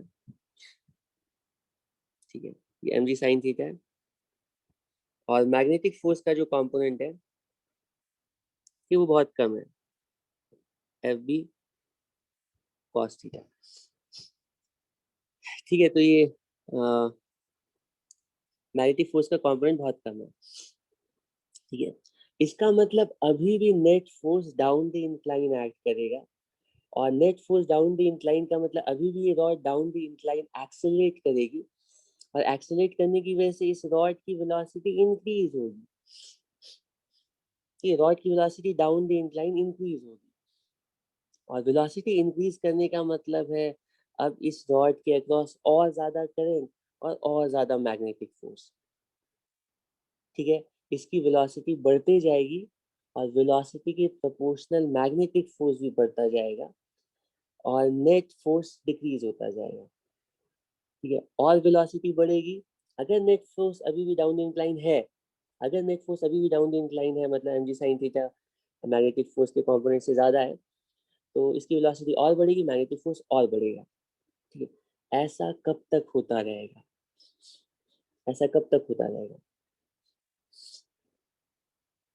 बताओ ऐसा कब तक होता रहेगा। वेलोसिटी जब तक नेट फोर्स डाउनवर्ड डायरेक्शन में है, डाउन इंक्लाइन है, तब तक वेलोसिटी भी बढ़ेगी और मैग्नेटिक फोर्स भी बढ़ेगा, और नेट फोर्स डिक्रीज होती रहेगी। तो थोड़े टाइम के बाद, मतलब कुछ देर के बाद ऐसा ऑब्वियसली कुछ टाइम के बाद ऐसी सिचुएशन आएगी जब नेट फोर्स की वजह से वेलोसिटी बढ़ते बढ़ते कभी ना कभी ऐसा होगा कि नेट फोर्स की वजह से वेलोसिटी बढ़ते बढ़ते मैग्नेटिक फोर्स की वैल्यू इतनी हो गई है कि वो mg sin थीटा को बिल्कुल बैलेंस कर दे। और जैसे ही मैग्नेटिक फोर्स का कंपोनेंट mg sin थीटा को बैलेंस करेगा, अब हम बोलेंगे कि ये रॉड टर्मिनल वेलोसिटी अटेन कर चुका है, और इसी वेलोसिटी से ये रॉड आगे कंटिन्यूअसली मूव करता जाएगा। और वो टर्मिनल वेलोसिटी कितनी होगी पता है, ये वही वेलोसिटी होगी जिसपे मैग्नेटिक फोर्स और mg sin थीटा इक्वल हो गए, वो ये वाली वेलोसिटी होगी जो अभी हमने कैलकुलेट, ये वाली वेलोसिटी होगी। ठीक है, वो ये वाली वेलोसिटी होगी। ठीक है, तो इसमें क्वेश्चन में पूछा गया है क्वेश्चन में पूछा गया है किसी t टाइम पे वेलोसिटी क्या होगी, velocity as a function of time का ग्राफ बना। ठीक है, तो मैंने तुम लोगों को याद है या नहीं मुझे पता नहीं, लेकिन अगर तुम लोगों ने पिछले सेशन में ये टर्मिनल वेलोसिटी वाला जो क्वेश्चन था वो मैंने सॉल्व किया था, और उसको पूरा नहीं सॉल्व किया था। मैंने समझाया था कि यहाँ पर ना वेट डाउनवर्ड डायरेक्शन में एक्ट करता है mg, और यहाँ पे विस्कस फोर्स एक्ट करता है। इसको मैं लिख देता हूँ wait minus bound force. Wait minus bound force constant force है, डाउनवर्ड डायरेक्शन में कांस्टेंट फोर्स है, और अपवर्ड डायरेक्शन में ये विस्कस फोर्स है वेलोसिटी के प्रोपोर्शनल। ठीक है, ये वेलोसिटी के प्रोपोर्शनल फोर्स है, और इसकी वैल्यू स्टोक्स लॉ से तुम्हें पता है कितनी होती है, 6 पाई ईटा आर वी। ठीक है, वेलोसिटी के प्रोपोर्शनल। तो हम बोलते हैं स्टार्टिंग में वेलोसिटी कम है, विस्कस फोर्स कम है। अगर विस्कस फोर्स कम है तो नेट फोर्स डाउनवर्ड डायरेक्शन में आएगा, और नेट फोर्स की वजह से वेलोसिटी और बढ़ेगी, लेकिन वेलोसिटी बढ़ेगी तो विस्कस फोर्स और बढ़ेगा, नेट फोर्स और कम होगा। लेकिन जब तक नेट फोर्स है वेलोसिटी बढ़ते रहेगी, विस्कस फोर्स बढ़ता रहेगा।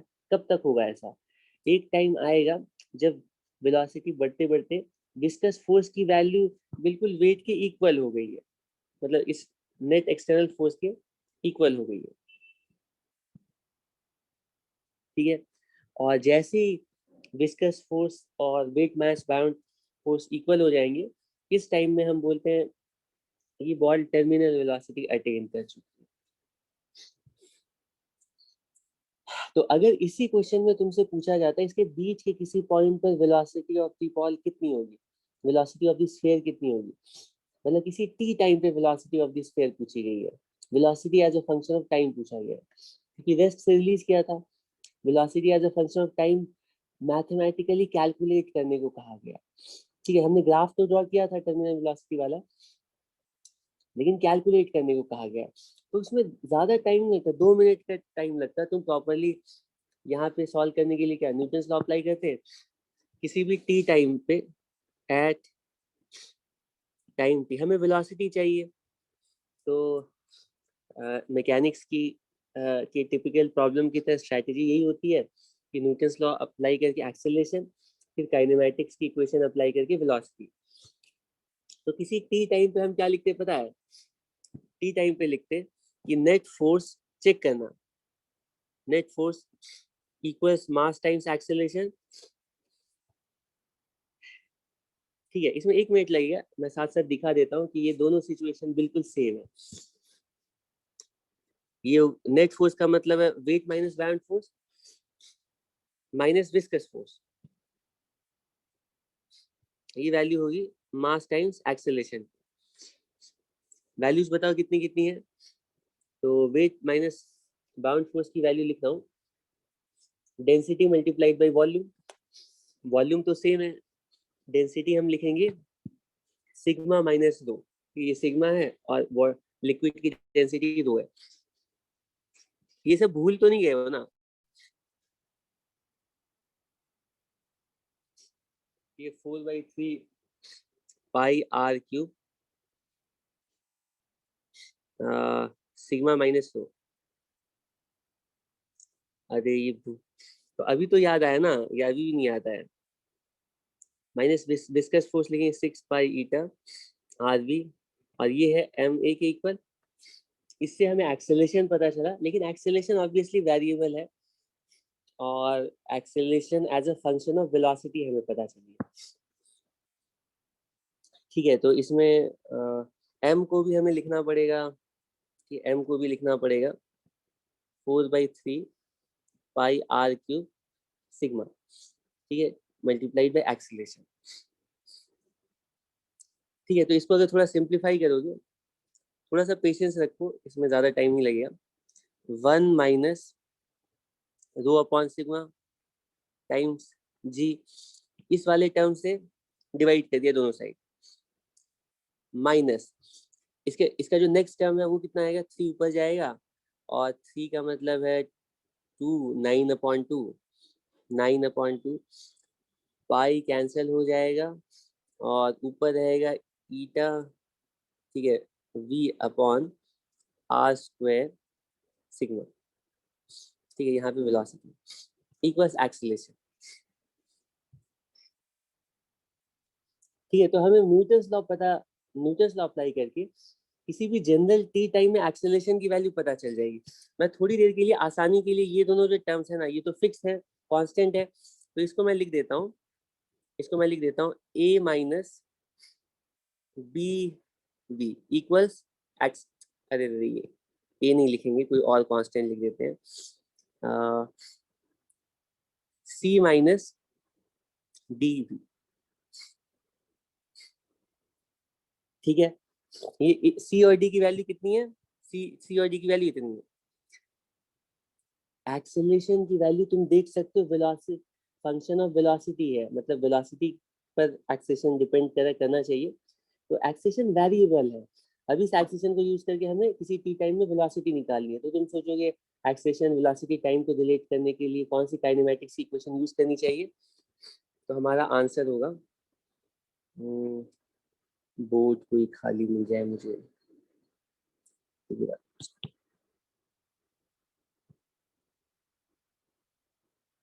तो बिल्कुल मैं इसको 5 मिनट में कंप्लीट कर रहा हूँ।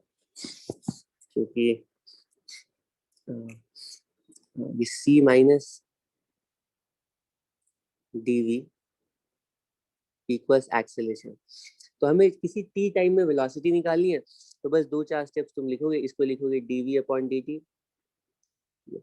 डिफरेंशियल इक्वेशन रेडी है, वेलोसिटी वाले टर्म्स एक साइड, टाइम वाले टर्म्स एक साइड, तो ये c माइनस dv इक्वल्स, अरे ये dv फिर से वो प्रॉब्लम, ये करते देखिए इसको क्या करूं, क्या कौन-सा लिखूं, क्या हो रहा है।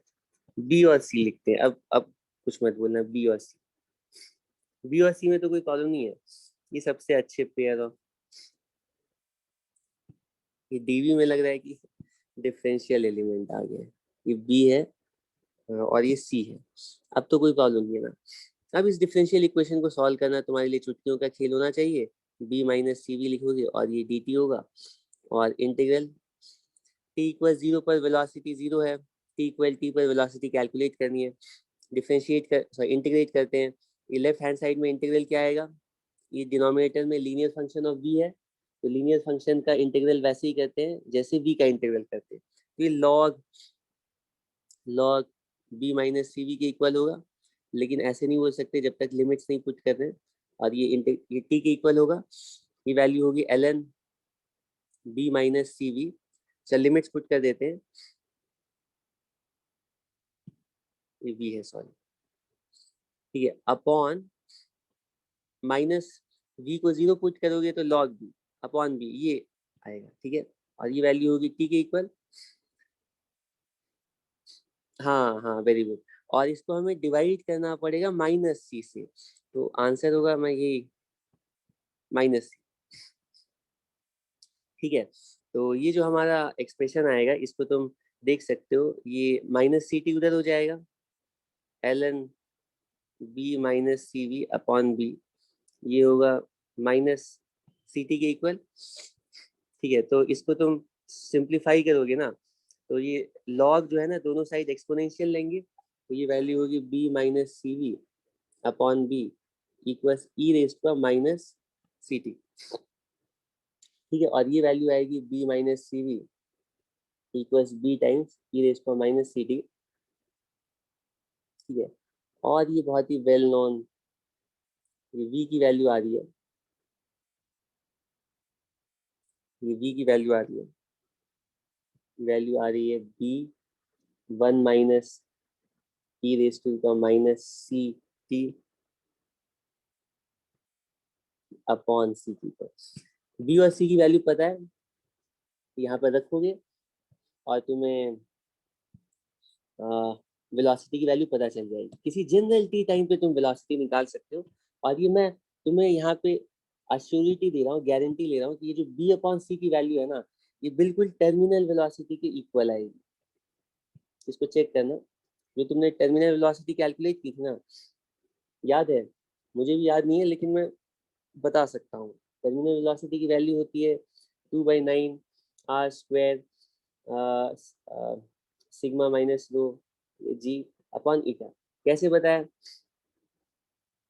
कैसे बताया, ये मुझे पता है कि ये टर्मिनल वेलोसिटी की value density difference G R square के डायरेक्टली प्रोपोर्शनल होनी चाहिए और ईटा के इनवर्सली प्रोपोर्शनल, तो dt की वैल्यू निकालोगे ना वही वैल्यू आएगी, और ये velocity velocity as a function of time तुम्हें पता है, और ये वैसा ही फंक्शन आया है जैसा कि हम गेस कर रहे थे, तुम्हें याद है हमने बोला था कि हमें पता नहीं है लेकिन हमें पता है जैसे जैसे स्फीयर आगे जाएगा, इसके ऊपर मैग्नेट सॉरी स्फीयर के ऊपर विस्कस फोर्स बढ़ता जाएगा, नेट फोर्स कम होता जाएगा, एक्सेलेरेशन कम होता जाएगा, स्टार्टिंग में एक्सेलेरेशन मैक्सिमम है तो स्लोप मैक्सिमम होगा, बाद में एक्सेलेरेशन 0 है, स्लोप कांस्टेंट, और स्लोप कंटिन्यूअसली ऐसे डिक्रीज कर रहा होगा, velocity as a function of time कुछ ऐसा आना चाहिए, और तुम लोग को पता है अब तो ये राइजिंग या एक्सपोनेंशियली ग्रोइंग फंक्शन कहते हैं, तो एक्सपोनेंशियली ग्रोइंग फंक्शन ऐसा ही होता है, ठीक है, और ये वाली जो वेलोसिटी है ना, ये टर्मिनल वेलोसिटी को रेफर कर रही है,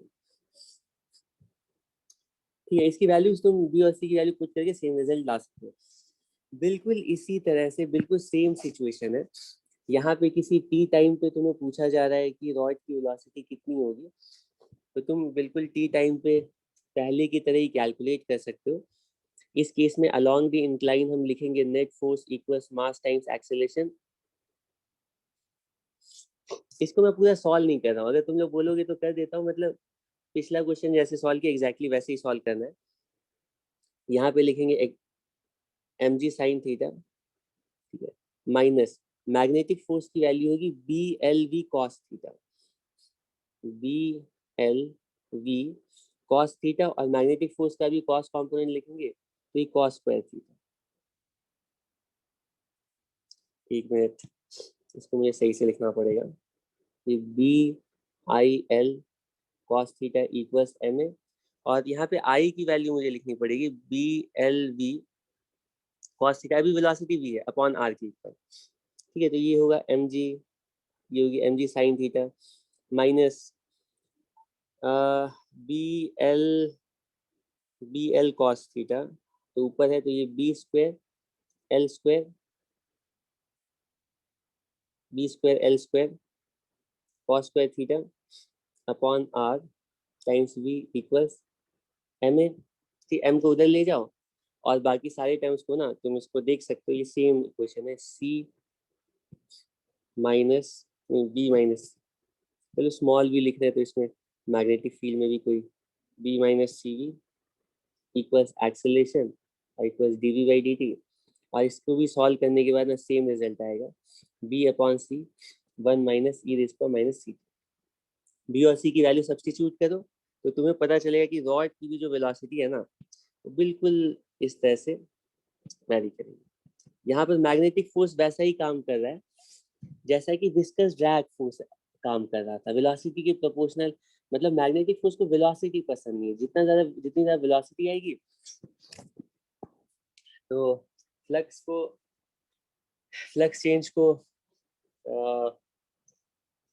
अपोज करने के लिए ऑपोजिट डायरेक्शन में ये मैग्नेटिक फोर्स आएगा, और ये धीरे धीरे स्लो होता जाएगा और एक टाइम पर आकर के रुक जाएगा, रुकेगा नहीं, मतलब एक टाइम पर आकर इसकी एक्सेलेरेशन जीरो हो जाएगी, कांस्टेंट वेलोसिटी से आगे जाएगा, ठीक है। तो अब इस क्वेश्चन में देख करके बताओ वेलोसिटी कैसे चेंज करी, ये तो समझ में आ गया तुम्हें, ठीक है। अब इस क्वेश्चन में अब यहाँ पे तुमसे क्वेश्चन है, रॉड को हम रिलीज करते हैं, ठीक है, तो रॉड को रिलीज करते हैं तो अच्छा यहाँ पे भी रॉड के अंदर हमने सिर्फ रॉड को रख के रिलीज कर दिया। अब यहाँ पे रॉड के अंदर जो एनर्जी डिसिपेट हो रही है, करंट फ्लो कर रहा है, इलेक्ट्रिकल एनर्जी सर्किट में आ रही है और रेजिस्टर के अक्रॉस डिसिपेट हो रही है। अगर हम यहाँ पे रेजिस्टर की जगह बल्ब लगाएंगे, रॉड को रिलीज करेंगे, ये बल्ब ग्लो करेगा। अब ये बल्ब की एनर्जी कहाँ से आ रही है, इसको कैसे एक्सप्लेन करोगे,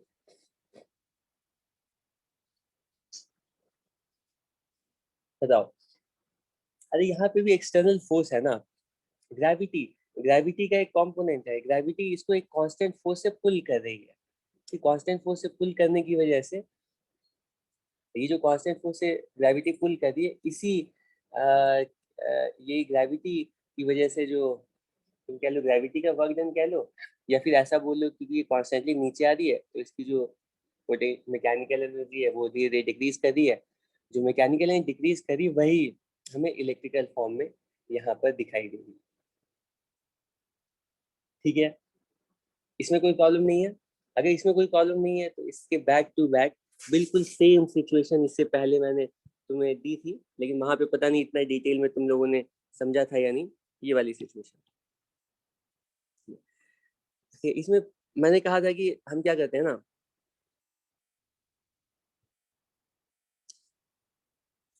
कांस्टेंट वेलोसिटी से रॉड को पुल कर रहे हैं, कि कांस्टेंट वेलोसिटी से पुल करने के लिए कांस्टेंट फोर्स अप्लाई कर रहे होंगे, ठीक है। तो यहाँ पे भी रॉड को हम कांस्टेंट फोर्स से पुल कर रहे हैं, कांस्टेंट फोर्स से पुल करने की वजह से कांस्टेंट फोर्स की वजह से पुल करने कांस्टेंट फोर्स से पुल करने की वजह से हम बोलते हैं हम जो एनर्जी सप्लाई कर रहे हैं वही सर्किट में डिसिपेट हो रही है, ठीक है, इलेक्ट्रिकल एनर्जी के फॉर्म में, ठीक है।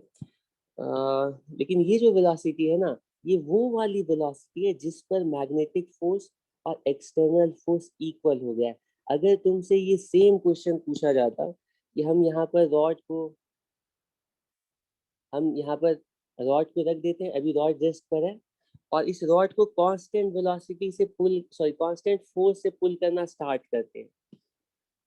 रॉड को कांस्टेंट फोर्स से पुल करना स्टार्ट करते हैं तो क्या होगा पता है? इस कांस्टेंट फोर्स की वजह से एक्सेलरेशन होगा, स्टार्टिंग में मैक्सिमम एक्सेलरेशन होगा, वेलोसिटी इंक्रीज करना स्टार्ट करेगी, लेकिन जैसे ही वेलोसिटी बढ़ेगी ऑपोजिट डायरेक्शन में मैग्नेटिक फोर्स आएगा, ठीक है, और वेलोसिटी कम होगी, मैग्नेटिक फोर्स कम होगा, नेट फोर्स अभी भी फॉरवर्ड डायरेक्शन में होगा, वेलोसिटी और बढ़ेगी, मैग्नेटिक फोर्स और बढ़ेगा, और इस रॉड की भी वेलोसिटी बिल्कुल वैसे ही वैरी करेगी जैसे कि टर्मिनल वेलोसिटी वाले केस में।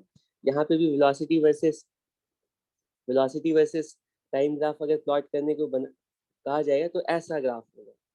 अगर हम कांस्टेंट एक्सटर्नल फोर्स से पुल करते हैं उस केस के लिए, अभी जितने भी केसेस लिए हमने कांस्टेंट फोर्स से पुल करना स्टार्ट किया, तो जो वेलोसिटी है ना वो पहले इंक्रीज होती है, फिर बाद में टर्मिनल वेलोसिटी अटेन कर लेती है, ठीक है।